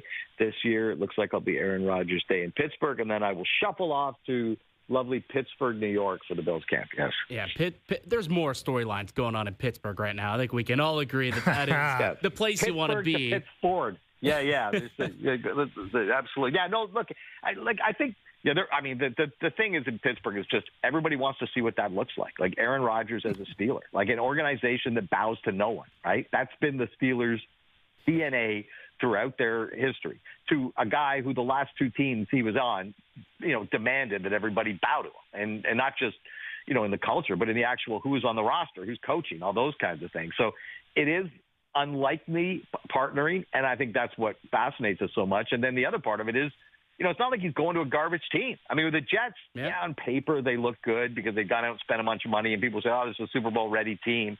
And I'm like, yeah, I don't think this is a Super Bowl ready team. I've just never seen, I just never in the NFL, I've never seen that where a team just goes out and buys a bunch of guys from different teams and they all look great on paper and the team goes on a run. It just doesn't happen. Yeah. It didn't happen with the Jets. But this Steelers team is good. And so I think that's the other part that intrigues is that you don't necessarily need, vintage Aaron Rodgers for them to be a decent team in the AFC. Yeah, it's not just Rodgers either. Like it's also DK Metcalf and Jalen Ramsey. There's a lot of interesting names. A lot of egos in one locker room. How many teams Jalen Ramsey been on now? Yeah, exactly. Yeah. Exactly. Yeah. Well, and what's going on with TJ Watt too? What's your read on that situation, Naylor?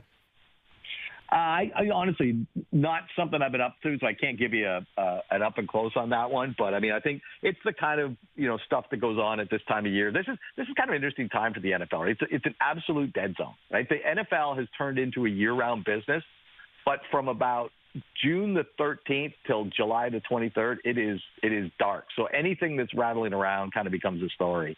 And as we know, whether the NFL's participating and players are made available or not, the chatter never goes away. Nail again, what's the over-under going to be on turkey burgers next week? Oh, boy. What do you got? How many days are you there? I'm going to say 3. Oh. 3.5. Over-under. 3.5. Over. I'm going under. Oh. Yeah, going under. Are there other options on the menu that we've not heard of? St. John's Fisher's, it's the place on planet Earth for a turkey burger, is it not? It is. No, there's a lot of St. John Fisher's. The lovely town of Pittsburgh has lots of good. It's actually a very idyllic place. You guys ever been there? Oh yeah, great town. Yeah. Very, very. It's like a summer. With all of the kind of nastiness and intensity of the NFL. Pittsburgh, New York, and St. John Fisher is like this kind of idyllic oasis. Everything's very peaceful and calm and lovely and all that stuff. And then it gives way to the fall and the nastiness that is the National Football League. But I am looking forward to the Bills too. I think this is a very intriguing year for them. They've put so much capital into defense, and they've just kind of. And I want to say they put the offense on autopilot. I think the Josh Palmer signing is going to be significant. I think Elijah Moore is going to be significant. This is a guy who's had quarterbacks throwing to him in Cleveland and with the Jets through his career. So I'm sure he's going to welcome, lining up alongside Josh Allen. But, Josh is in his prime. The offensive line is the same as last year. They've added a couple of pieces that I think are going to be upgrades over what they had last year. And we'll see if all that draft and free agent capital on defense is going to pay some dividends. Dave, thanks very much. Appreciate it. Hey, my pleasure. Thanks, guys.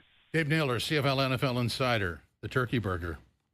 Sounds like he's on a program. I've heard very good things about this turkey burger. I haven't had it myself, but raving reviews from every single Buffalo beat writer.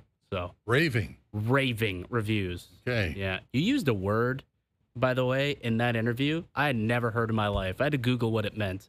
Imbroglio. Yeah, I don't know why that came out. I have never heard that word in my life. And I'm like, Fracas. what is that word? I'm like, what is this? Dust up. I do have the definition: imbroglio, an extremely confused, complicated, or embarrassing situation. You used it perfectly. Well, thank I will you, say, brother. I thought that was. That's why you're a top writer at the Star, my friend. I thought that was Doogie's cologne and Brolio. That's exactly what it is. One of the four that he's mixed today. 600 a bottle just for you. Only Is it a two-clone mix? Only a two-clone Okay, my mix bad. today. The doubleheader today. My of bad, cologne. Oh, we'll step out. Come back. Yes, guy, no, guys. Just around the corner. Then Jack Armstrong as well. OverDrive live on YouTube. TSN 1050, TSN 2.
Overdrive on a Wednesday. Jays lost 2-1, so the streak is over. Going to play a special little game now. Yes guy, no guy. Ladies and gentlemen, boys and girls, drivers and passengers, again, here we go. Yes guy, no guy. Yes guy, no guy number 1. Blue Jays can compete with the Tigers for the top of the American League. AB? Yes guy. Yeah. Yes guy, absolutely. Why not? I mean, the Jays have proven that they can hit. If they go all out and they bring in some arms to kind of go with, I mean, it's not that they don't have good pitching. They do. I mean, you look at what Gossman's been able to do at times. Barrios has been unbelievable. Bassett pitched well again last night. You know, they add another arm to that, and all of a sudden, the bats are there, the pitching's there. Look, the Tigers, it's been a great story, but no one had this team being, what they are. It's similar to the Blue Jays. They haven't had a real dip, have they? Yeah, I think they came into it. I was taking a look at I think they came into this year with the third highest odds to win the division. That's not a very good division. So the third highest odds to win that, and they've run away with it. It's been a great season. Torkelson's been unbelievable. Tariq Skubal picking up where he left off. But I think the Jays could compete there. Just enough time for you, Dave. What do you think? It's a big yes guy. Yeah. I mean, who's afraid of the AL Central? Nobody should be if you're in the AL East, right? I mean, the Central hasn't won it since 2016 when Cleveland won. It's been about the East and the West. It still is about the East and the West. I think, look, the Tigers have got a good team going here. They've got a very easy schedule based on their division, but that doesn't mean they're going to win at the playoffs. No. So, Jays lost today 2-1. Coming up at the top of the hour, Jack Armstrong. Sure, we're going to talk about the OKC Brinks Truck Brigade as they hand out all kinds of money there. Max. Chet Holmgren is a rich, rich fella. Also very tall. Yeah, very also tall, yeah. Deep pockets. That's the way to look at that. Yeah. Deep pockets. Jack Armstrong next as Overdrive continues live on YouTube, TSN 1050, TSN 2.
This is OverDrive with Hayes, Noodles, and the O-Dog on TSN 1050.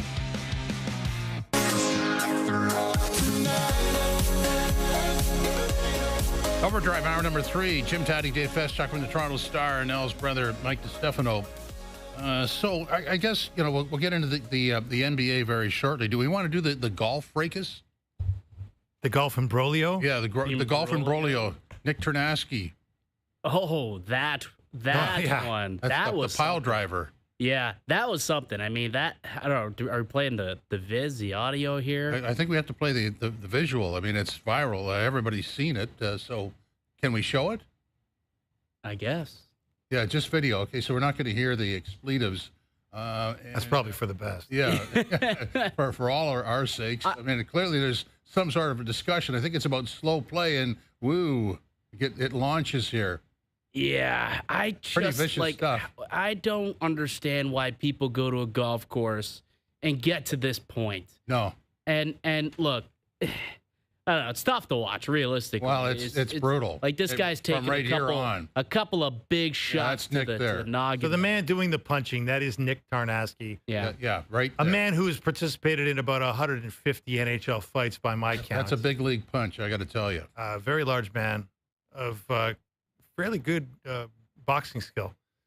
Yeah. Whatever this other guy is doing, we don't know this guy's name or.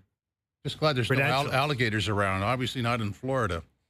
Now, I get upset about slow play, brother. Right. But not this upset. No, well, look, you're not going full Bob Barker over here. No, and usually when it's slow play, you focus on the group in front. It's usually two groups in front of that the problem is. And that's why the marshal goes around and tells everybody to speed up. Speed it up. Let's get this thing going here. It's just a simple conversation. Guy drives by, look, you're a little slow, or there's, or he could say there's two groups in front of you that's causing the problem. I'll go speak to them. Yeah. Yeah. Now, the one thing you can say about this, Al's brother, is when you listen to the audio, you get the idea. I mean, we weren't there. We didn't witness what happened, but you can certainly get the idea that alcohol may have been involved in this fracas. Couple of beverages. There may have been more than a couple. Pops. Yeah. Couple of pops. That may have been the reason why rational thought did not rule the day here. Yeah. Yeah. The imbroglio, you mean? Yes. The imbroglio. Yeah.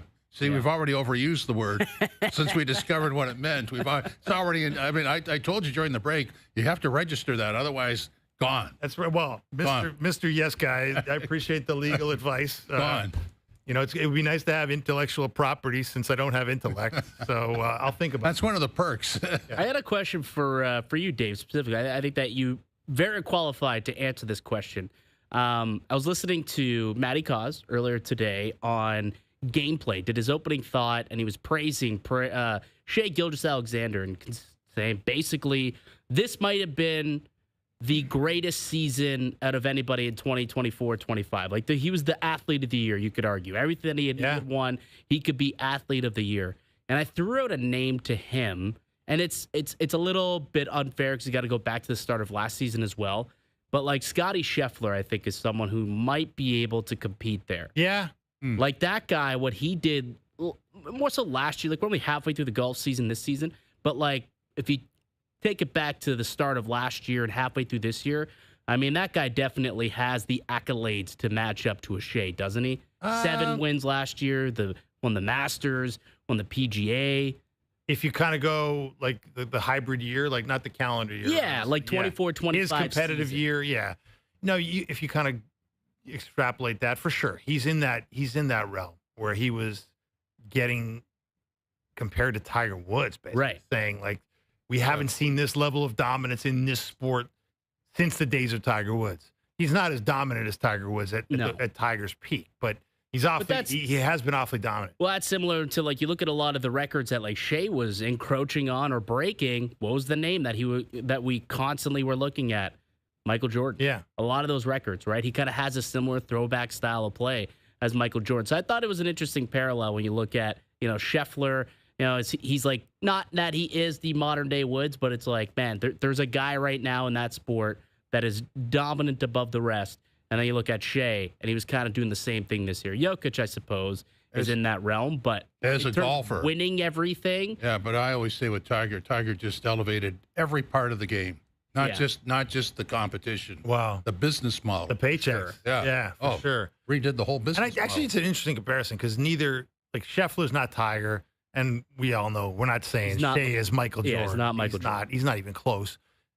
It's a long way to go to get to that level. But in terms of performance, I think you're right. But in terms of, to win the scoring title, to win the MVP, to win the finals MVP, to win a championship, to sort of rack up the numbers he put up, and with the efficiency and with which he did it, to your point, without doing, with the throwback style, which does not involve a heavy over-reliance on the three-pointer, which is nice to see in a league that, has kind of given itself over to the three-pointer far too often in a lot of people's views, including mine.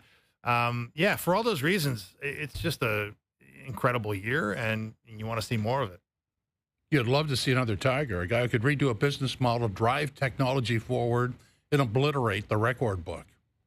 Well, that how often does that come around, right? We were lucky to see it. We were lucky to see it. You had Jack Nicklaus, and then you had Tiger, and it's those generational talents. They're tough to find, obviously, but speaking of Jack, Jack has just completed his 18. I'm sure he signed a scorecard, and it's all official. Jack Armstrong is with us now. Jack, how did you shoot? I did okay. We had a good time out here today. I'm actually looking at Toronto right now. I'm at the Niagara Falls Country Club, which is my club, and it looks out on Lake Ontario and the Toronto skyline. So I'm looking at you guys right now. So it's all good. Good to know somebody's out there. I'm waving, Jack. I'm waving back. Waving. What do you make of the Raptors off season to date? Well, it's been quiet. Obviously, other than the departure of Masai Ujiri, from a personnel perspective, it's been quiet. It was pretty obvious they were going to re-sign Jakob Poeltl. Their draft picks were solid. Obviously, definitely geared towards a defensive focus. And beyond that, I mean, the biggest news is, Masai Ujiri's departure. But, I think when you look at Bobby Webster and Dan Tolzman, those guys are, obviously, guys that worked day in, day out for a long period of time with Masai. So I don't see things changing that. I think we lost him. To how you build. I think what we'll do is we should just. Sorry, Jack, we're having a problem here. Let's reconnect with him because he's in and out, and I don't know exactly what everybody's hearing or what he's hearing. So we'll reconnect with him. And his point is kind of a status quo off season for the Raptors, which we would agree with. There was all that talk before Masai left about big name hunting, and it's not going to happen apparently, right? So I don't know what the expectations were because where they were and where they're projected is okay. It's okay, and just okay, to borrow a phrase from a former Maple Leaf coach. It's hard to get excited about this team because we don't know enough about this team. And I guess, Jack, the question is when you sort of we've been hearing some of the U.S. pundits take shots at the Raptors for building this roster of players that are very highly paid and yet also quite unproven, especially as a group because they just haven't played together much as a group. I mean, when you look at the collection of talent / payroll that they've accrued here, I mean, how do you look at it? I look at it this year that I think they're going to be a team that makes it the next step. Being a kind of a 500 type team, maybe a little bit better, play-in, playoff type team. I think you add a Brandon Ingram, you add Ingram, and I think if you get a quickly healthy, I think Scotty Barnes will be much better. I think all the young players got a ton of playing chemistry. Coach Darko has the respect of this roster. They play hard for him. They buy into what he's doing. There's a style of play. There's a personality. I think a big part of it is going to be how Ingram kind of meshes. A guy, sometimes the ball will get a little sticky in his hands, but he's a terrific scorer. So they're going to have to kind of figure out how to have him mesh with the group. To me, there was a lot of discussion will R.J. Barrett be back or not. And to me, I think he's played really well. I'm a big R.J. Barrett fan. I think he's really improved since he's come to Toronto. And I'm curious to see. Okay, well, we're going to have to do that again, the reset. Unfortunate that happens. At Country Club cell service. Yeah, it's, not enough bars at Apparently the country not. club. Oh, there's a good bar at that. I've been to that country club. There's a very good bar. I know, but not enough of the right I think bar. Jack is probably about to go to it once he gets off the line with us, which he may be off of. We may drive him to that. Yes. I wouldn't blame him. But No. you know what? Jack's like I sort of see it the same way as Jack. I know people have been saying the Raptors are in a really, really bad spot because they're committed to all these guys, and really haven't got much to show for it to date. Right. But it does feel like let's face it, last year was a tank year by design. Yes. They didn't do a particularly good job of it because they didn't get Cooper Flagg. But Jack, we were talking to you. Sorry, we've been having a hard time hearing you because your cell's in and out. But you're sort of making the case that this is a bit of a next step year where they can build into something a little more respectable in the 500 plus range. It's sort of we left off at Ingram, but go from there and why you make the case that this is a team that has a chance to do what you're saying it's going to do. Well, because I think if Emmanuel Quickly's health, scoring, who can shoot the ball and stretch the floor, I think they're going to have options in terms of their second unit. They're going to have great depth. Have 11, 12 guys that can play. I think during the course of an NBA season, to have the ability to have depth where you're going to have injuries and sickness and all the other things, they have kind of rebuilt of the organization. So I think they're at a point right now where they should have every right to feel like, now I'm not saying they're in the top four, but that next group, I don't think they should feel any bit intimidated by taking on anyone in that next tier of Eastern Conference teams. So to me, I think a lot of it's going to come down to getting off to a good start, being healthy, and developing that chemistry and kind of getting a guy like Ingram, Quickly is a guy that's going to be huge for them. I'm a little concerned with how the games are being called right now in terms of perimeter. They're loosening things up a little bit. He's a little slight, and he's going to have to be able to play through contact a little bit more of a finesse, scoring-minded point guard. But nonetheless, I think if he is able to adapt his game and a guy like Ingram, I think they can make a definite significant step. Jack, what's with the strong belief, I guess, in a player like Jakob Poeltl within this Raptors front office? Like, there were many reports that he was off limits in any Kevin Durant trade discussions. Like, what is it about him that makes him so indispensable for this team? Well, I don't know if he's off limits. I think when you look at it, if they had a chance to get Kevin Durant and that was going to be in play, then I think they'd reconsider. I'm sure they knew what the market was for Durant and whether they could really get him or not. And, you hold things back, obviously, when you're trying to do a deal. And then you throw it in when you know you might be close to getting it done. But a guy like Jakob Poeltl, there's some debate on the back end of the deal, whether that's going to be a good return on investment on the back end. But on the front end, the first few years, I think they'll get great return. The guy's a terrific, sound defensive player. You can run a lot of pick and roll with him. You can run a lot of actions with him in the mid post. He's a good player, and he's a tough-minded, durable team guy. Understands what they're trying to get accomplished. So, to me, I think sometimes you gotta, when you have a guy that you trust and you like and you believe in, and you know you can count on him night in, night out, maybe you pay him a little bit more because this is a guy that's part of what you're trying to build, and is going to help. Now, is he going to be your? But when you talk about a third guy, fourth guy, fifth guy, it's all part of putting a team together. And when you have a lot of young players that are on a deal, you can pay at a little higher number. The question's going to be when some of those young guys, the Grady Dicks, Jacoby Walters, and guys like that, their number has to come up. Those are the decisions that become difficult.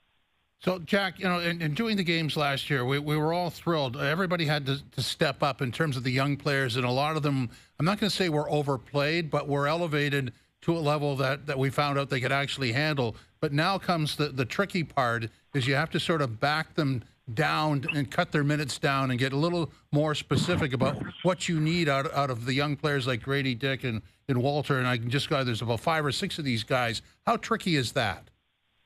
Jim, it's a great question because it's the challenge of pro coaching, quite frankly, because now you got to manage egos, and when you have so many guys in and out of the lineup, everybody's getting a lot of time and a lot of touches, so everybody's happy. Now, if you have a relatively healthy group, you're going to have some second unit guys that are playing for second contracts down the road that will have the natural inclination to want to play more, want to shoot more, and develop numbers because the numbers are insane in the NBA right now. So that's a big challenge now for Coach Starko in his third year, being able to manage all that. And again, you're bringing a guy like Ingram in, who you've paid a lot of money to, you made a big deal to get. And, again, you're hoping quickly he's healthy. Those are the challenges you have right now. And look at a guy like R.J. Barrett.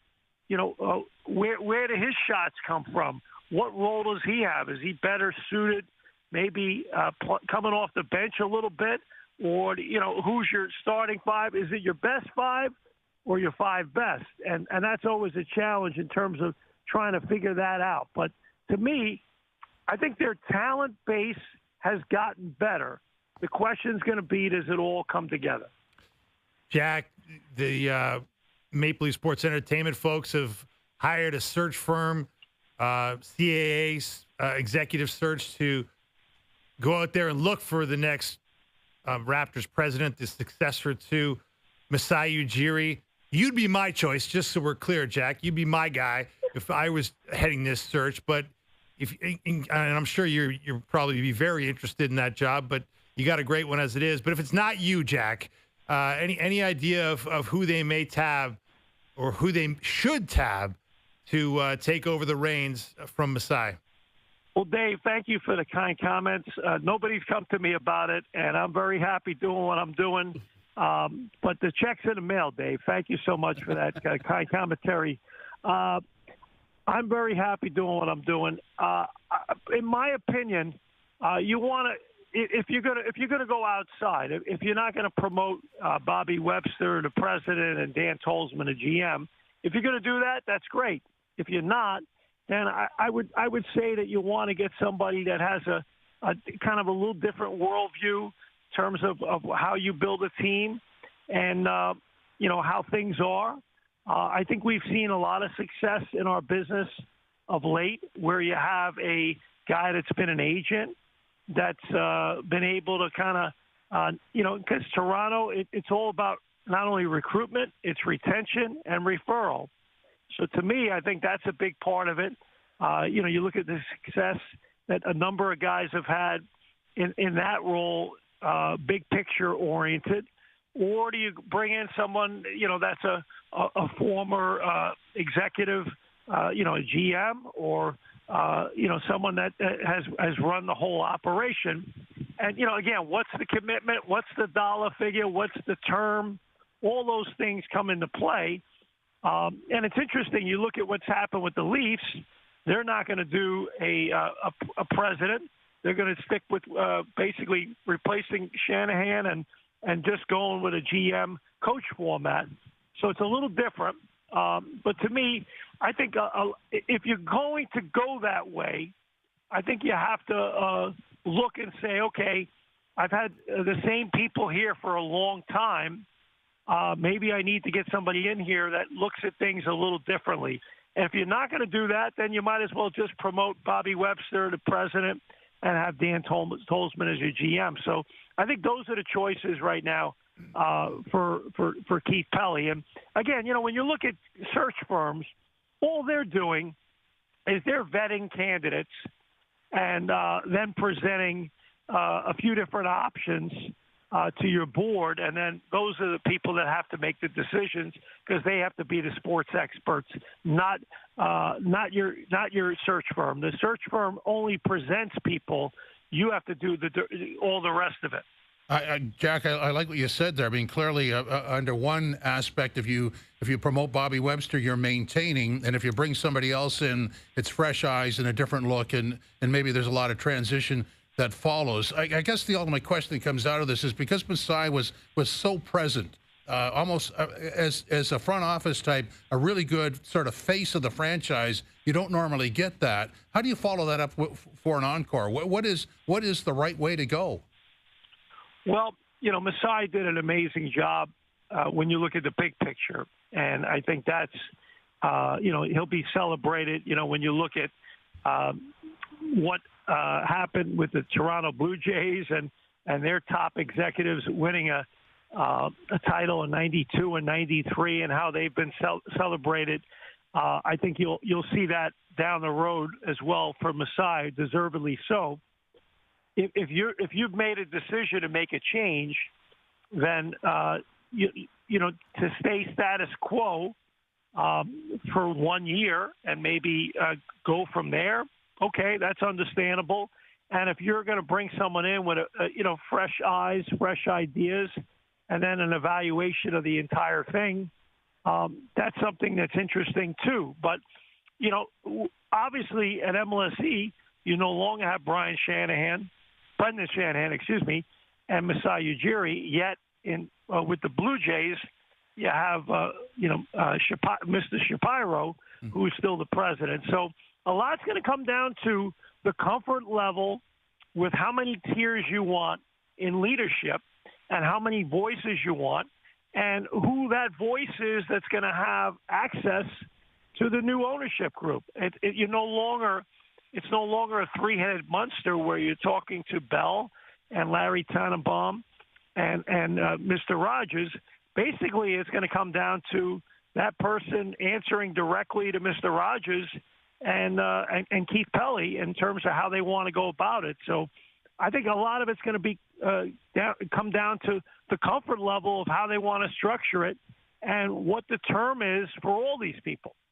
Hey, Jack, yesterday was the 50th anniversary, if you can believe it, of LeBron's famous decision to take his talents to South Beach. And I was curious how you see the latter days of LeBron's career playing out, because he's got the 1 year remaining on his deal with the Lakers. His agent recently released a statement talking about how, he wants it to be clear that LeBron's trying to compete for a championship as if the Lakers aren't. I'm wondering, how do you see LeBron James's last act playing out? Do you think he's going to end the run in LA? Does he have another move in the cards? Any speculation kind of feeling about where this all-time great will finish his NBA career? Well, he's an all-time great. And the interesting factor is, you look at what the Kevin Durant transaction was, and you look at LeBron, both in the last year of their contracts and what the value is. I think people, obviously the folks in Houston felt like Durant could make a difference in pushing them forward. Is there a team out there right now that feels like if they add LeBron James, he can get him over the hump? Now, based upon watching him play, even though, 40 years old, the guy is still one of the top 15 players on the planet. So I guess you have to decide whether, you're all in and you think this guy can do it at 41, 42, because I think Houston making the deal they made from a signability perspective and then no state income tax, I think they feel like KD has another year or two left to make them a contender for 2 to 3 years. So I guess the question you have to have is, can LeBron James in those years beyond this year do it for you? And if not, I don't know if you're going to be able to give up. Lakers are going to get that much for him. They'll get a good amount, but will they get what they really want? Or do they just play it out and clear that cap space? But nonetheless, they're going to have cap issues regardless. So to me, I think it's a difficult. Pro sports is so different now, particularly in the NBA, in terms of. I think the action now happens in the February trade deadline more so than it does in the summer. And I think with the luxury tax, the first apron, the second apron, our new TV deal, the landscape has changed dramatically from a standpoint of how you build teams. And quite frankly, your window's probably 3 years. And I look at Chet Holmgren getting that new deal in Oklahoma City, and obviously Shai Gilgeous-Alexander, both guys well-earned, well-deserved. And we'll see how Sam Presti continues to try to put that together and keep that together in a small market that's going to end up facing the first, second apron pretty soon. It's fascinating how all this is going to play out because it's a new landscape for everybody. And a guy like LeBron James, even though he's one of the all-time greats, the system has changed so much compared to what happened when we had the decision where you could have Dwayne Wade there, and yet you're bringing Chris Bosh from Toronto and LeBron James from Cleveland. Those days are over. Jack, thanks very much. Remember, sign your scorecard. Oh, it's signed already, and now I've been holding off. Now I have to go to the 19th hole. Is that okay? Yeah. Yeah. By all means. I think an escort is waiting for you. Well, I just got off the course, and now I'm going to become the club champ after a struggle on the first 18. Thanks very much, Jack. Be well. All right, guys. Hey, Dave, thanks for the props there. You know, if you could be my representative, cut a deal for me. It'd be great. Yeah, I'd give you a discount commission on your current guy. No problem, Jack. It's all good. Thank you, guys. Have a great night. You too. Thanks. On the way out, TSN 1050 giving you the chance to win VIP club access to the Ontario Honda Dealers Indy Toronto. Today's Indy Insider keyword is hood. Why you hood? Hood. Starting right now, you have 10 minutes and 50 seconds to text hood along with your name and city to 105050. Next Monday, first up, we'll be calling one listener with a VIP package, including seats in a covered suite located trackside on turn 11, food and beverage, access to the IndyCar paddock to get up close to the teams, cars and drivers. And of course, when you're doing this, standard message rates apply. Full details at tsn1050.ca. Coming up next, going to talk baseball. Dallas Braden, former Major League pitcher, will join us and you on OverDrive live on YouTube, TSN 1050 and TSN 2.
OverDrive, last half hour for a Wednesday. Jim Taddy, Dave Feschuk from the Toronto Star, and Al's brother Mike DiStefano with you. Going to talk baseball very shortly with Dallas Braden, former MLB pitcher, host of the Baseball's Dead podcast, and A's analyst.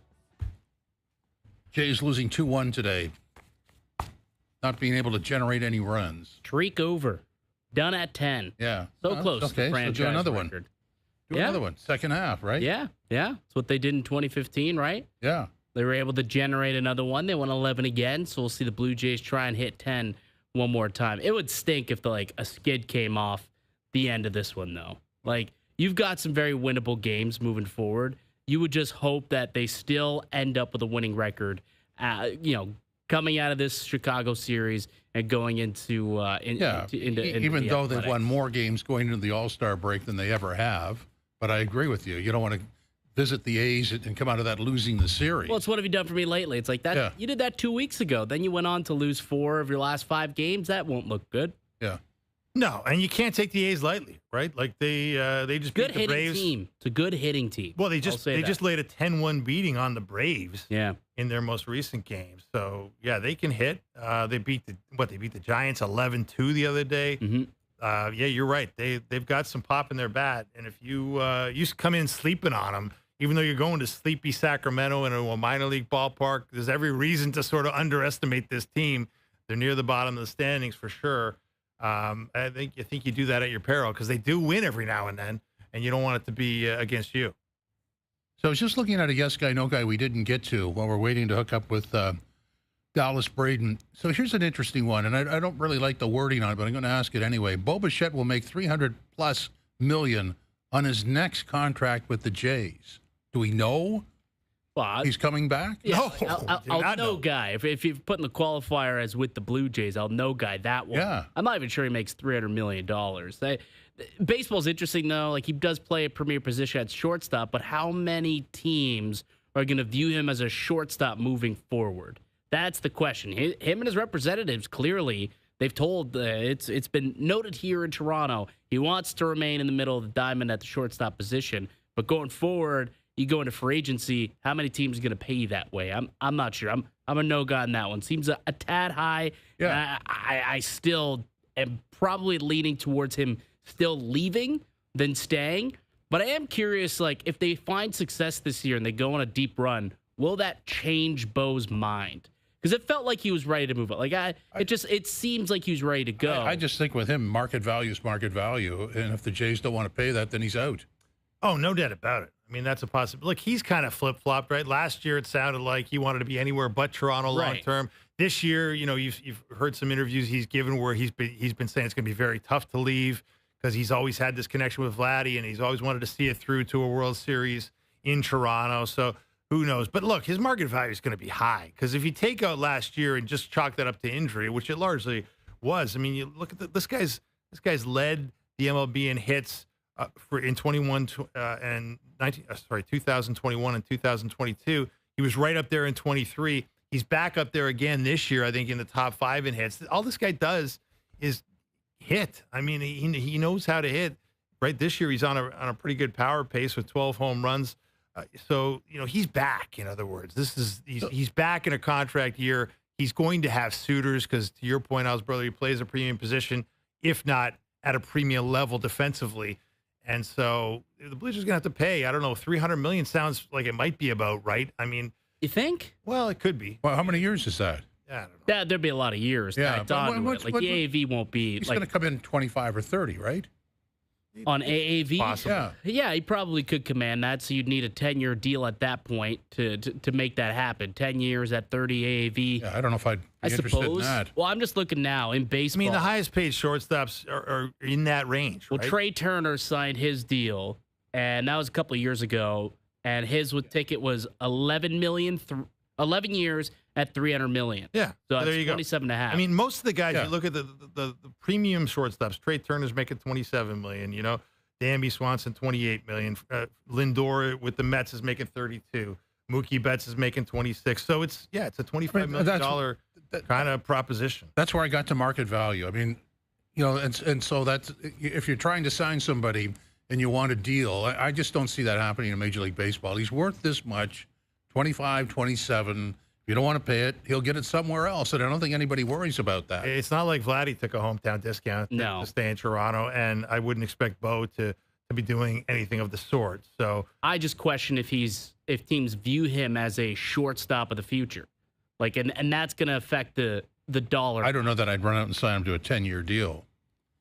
I might consider 5. Yeah, and but he's not going. He's going to get better than that, right? Like, yeah, but probably whatever the market dictates. I think everybody has that little chart that says what the guy's worth, and if you want to pay it, you pay it, and if you don't, you move on. Look, the bottom line is here. There's a lot more money for him to make in the second half of the season. Well, yeah, he's got to keep going here, and also elsewhere too, isn't it? Well, yeah, probably it could be. Yeah, like there's need out there, right? There's always need. Yeah, let's continue on with an unplugged yes guy, no guy, which means no intro. John Schneider should be in the lead for Manager of the Year. Ooh. Tony Hinch is going to be up there. I think Hinch should be up there, but I'm going to say yes guy. I'm going to say yes guy, because there was less. Usually it's like when it comes to whether it's baseball, basketball, hockey, it doesn't matter, football, it's usually, all right, what coach got the most out of their team and what team surprised, right? Yeah. I think the Blue Jays, you could argue, have been a much bigger surprise than the Detroit Tigers. So I'm going to go ahead and say yes, guy. I think over A.J. Hinch. Over A.J. Hinch. I mean, look, the Tigers have been the story of the American League, obviously. But, you want to make the case for John Schneider. This was a team in major disarray last year. Right. They finished last. People in this town were writing this team off. We were talking about how there was no chemistry in the locker room. We were talking about it was a team run by spreadsheets, and the fallout from the Barrios incident in 2023 had carried into 2024 and really, really hurt the team and hurt the morale and hurt the feeling between the front office and the manager's office and the clubhouse. So there was dysfunction there, and for whatever reason, and I think John Schneider's a big reason, they've patch that up, and we've been hearing, what have we been hearing out of the locker room? The lines of communication are more clear now. They're more open. They're treating people, with a human touch rather than a computer's touch. And we're hearing the players saying, we're a group of brothers. We're a band of brothers. Manager's got to have something to do with that. So he does. Going from worst to first is always a good storyline if you're looking for an award. Well, especially for Manager of the Year. If it was in the NHL, it'd be Coach of the Year. It'd be hands down the worst to first story. The Tigers have 59 wins. Nobody has more than that. So that's got to be worth something. It's worth something.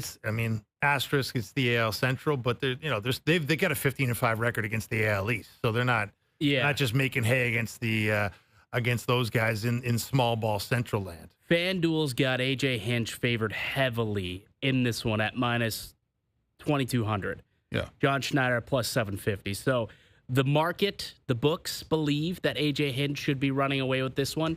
But I wonder, after the last 2 weeks here, what we've seen, will Schneider start to really close that gap if it continues into the back half of the year? And like I said before, I don't believe the Tigers have been on any kind of a swoon. So maybe that's up in the second half for them. Could be at some point. A bit of a skid. That'll even things out. So this is kind of not really a yes guy, no guy, but a sidebar. We were talking about LeBron playing football, and I think you would agree with me. You could, because we've had examples of this. Baseball players playing football. Basketball is kind of an interesting, sort of intriguing thing. We've had Michael Jordan play baseball, but do you see hockey players? You're a hockey player. I guess some of them have played baseball, but you don't really see them playing football, do you? Golf. You see a lot of them golfing a lot. Yeah. Definitely golf is a sport the guy that sits in this chair shot a 64 at the venue of the Canadian Open. Some people had the audacity to question the man's integrity. Exactly. Unbelievable. I don't know who that was.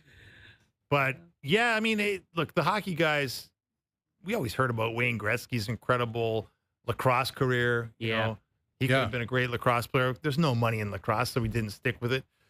He was, if you saw him in those, battle of the athlete, the network races stars or whatever they called it. Yeah, where he looked like a pretty good sprinter. He could do a lot of different things, right? Wayne Gretzky was a hell of a, also played baseball during his youth. So, I think great athletes generally can play a lot of different sports, but the idea of playing, more than one, the Bo Jacksons of the world, the Deion Sanders of the world. It's just, it's gotten so tough to imagine, just given the physical toll it takes to play pro sports these days.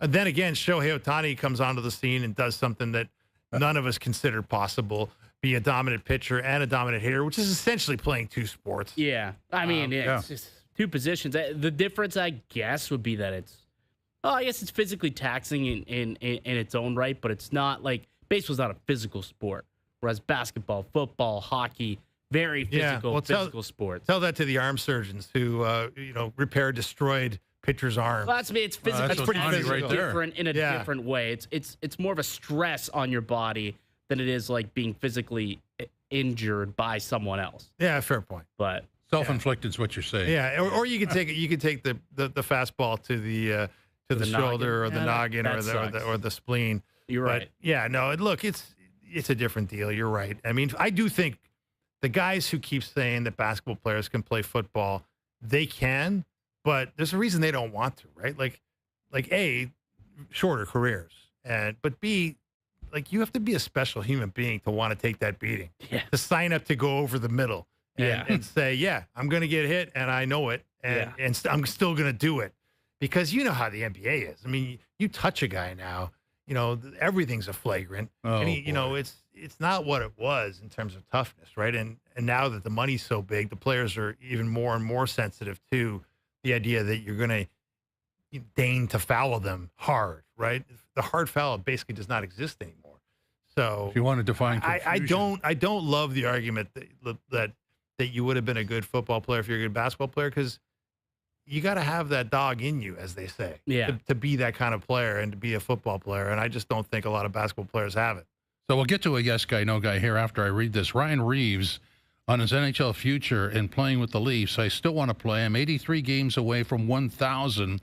I'd love to hold on for another 2 years, hit that mark, and ride into the sunset. Yes guy, no guy. He does that with the Leafs.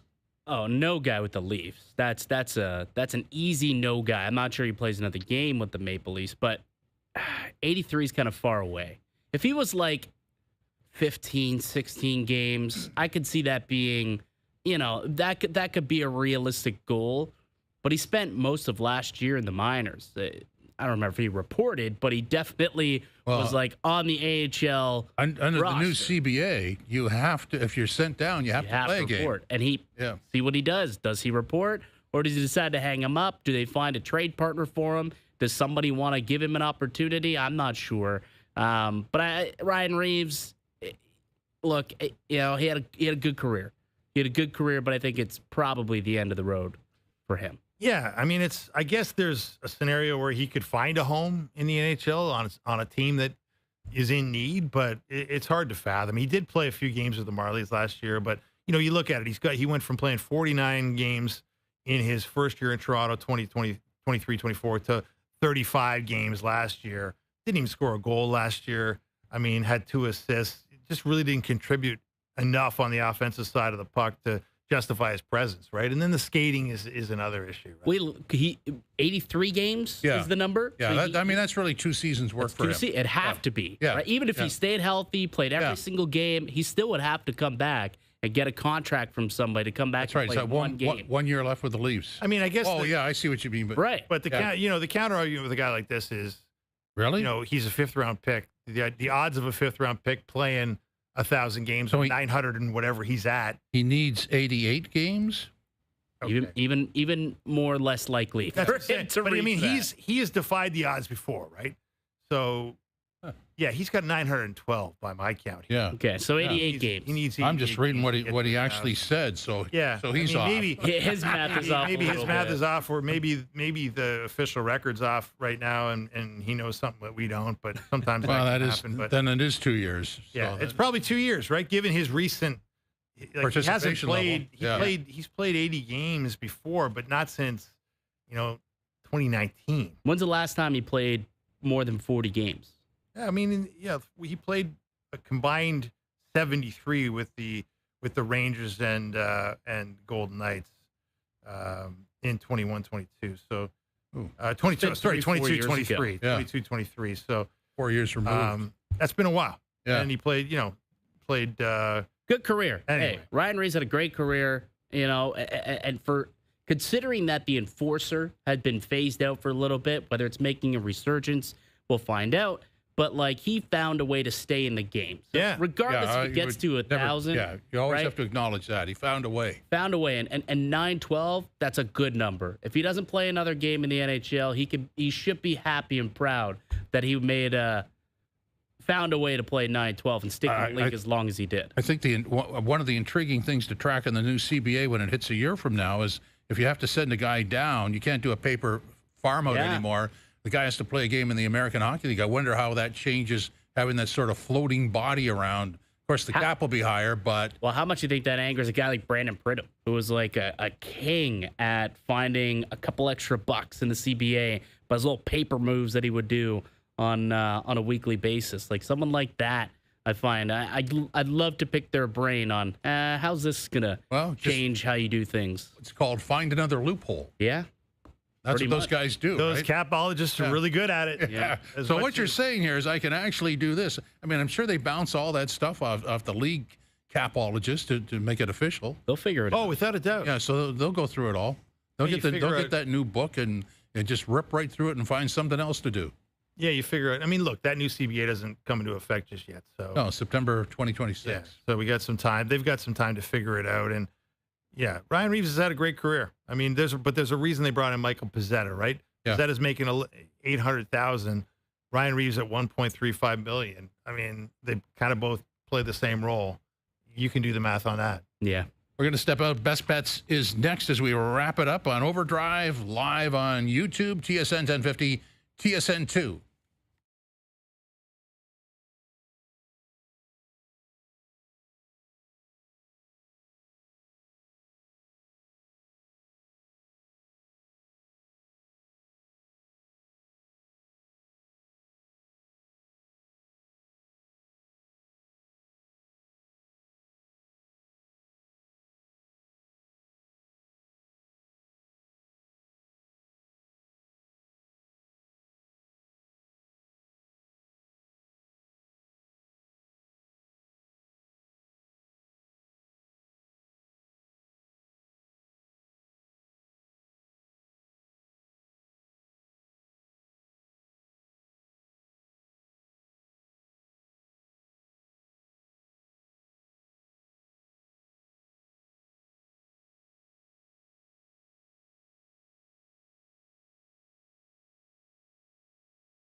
Back to Overdrive with Hayes, Noodles, and the O-Dog.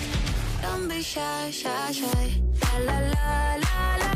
La la la la. La la la la. All right, it's that time of the show. Welcome back for the final segment. Jim Taddy, Dave Feschuk, and Al's brother, Mike DiStefano. Today's best bets are powered by FanDuel. Make your picks and assemble a same-game parlay in seconds on the FanDuel Sportsbook app. Doogie? All right, boys. Well, the game I had slated just got postponed due to weather, so we're going to improvise a little bit more. We're going to go with the Yankees on the money line at minus 154, and we're going to go with the Red Sox on the money line at minus 335. That parlay totals plus 114 on the FanDuel Sportsbook app. Yankees are playing the Mariners at home, and the Red Sox got the Rockies at Fenway Park. Today's best bets are powered by FanDuel. The first inning means as much as the ninth when you bet baseball on the FanDuel Sportsbook app. Please play responsibly, 19 plus, and physically located in Ontario. How do you feel about Doogie's surgical bets laying money on the Blue Jays AL East rivals to win? Yeah, what is that? What is that all about, Doogie? Yeah. I'm just going with the money here, boys. It's no offense to the Blue Jays who got their win streak snapped today by the White Sox, but they're rolling on to the Athletics. Got to build up that bankroll to buy more cologne. That's right. Well, especially the price of the bottle he told us, $600. Oh. Wasn't the bottle I had in the bag today, No, boys, of course but not. I can bring it in to show you guys. Do you keep it in a vault or what? No need, dude. It's right on my shelf at home. It's just looking at me all the time. Sorry to hear that. All good. All right, thanks, Doogie. AB, you've got travel plans?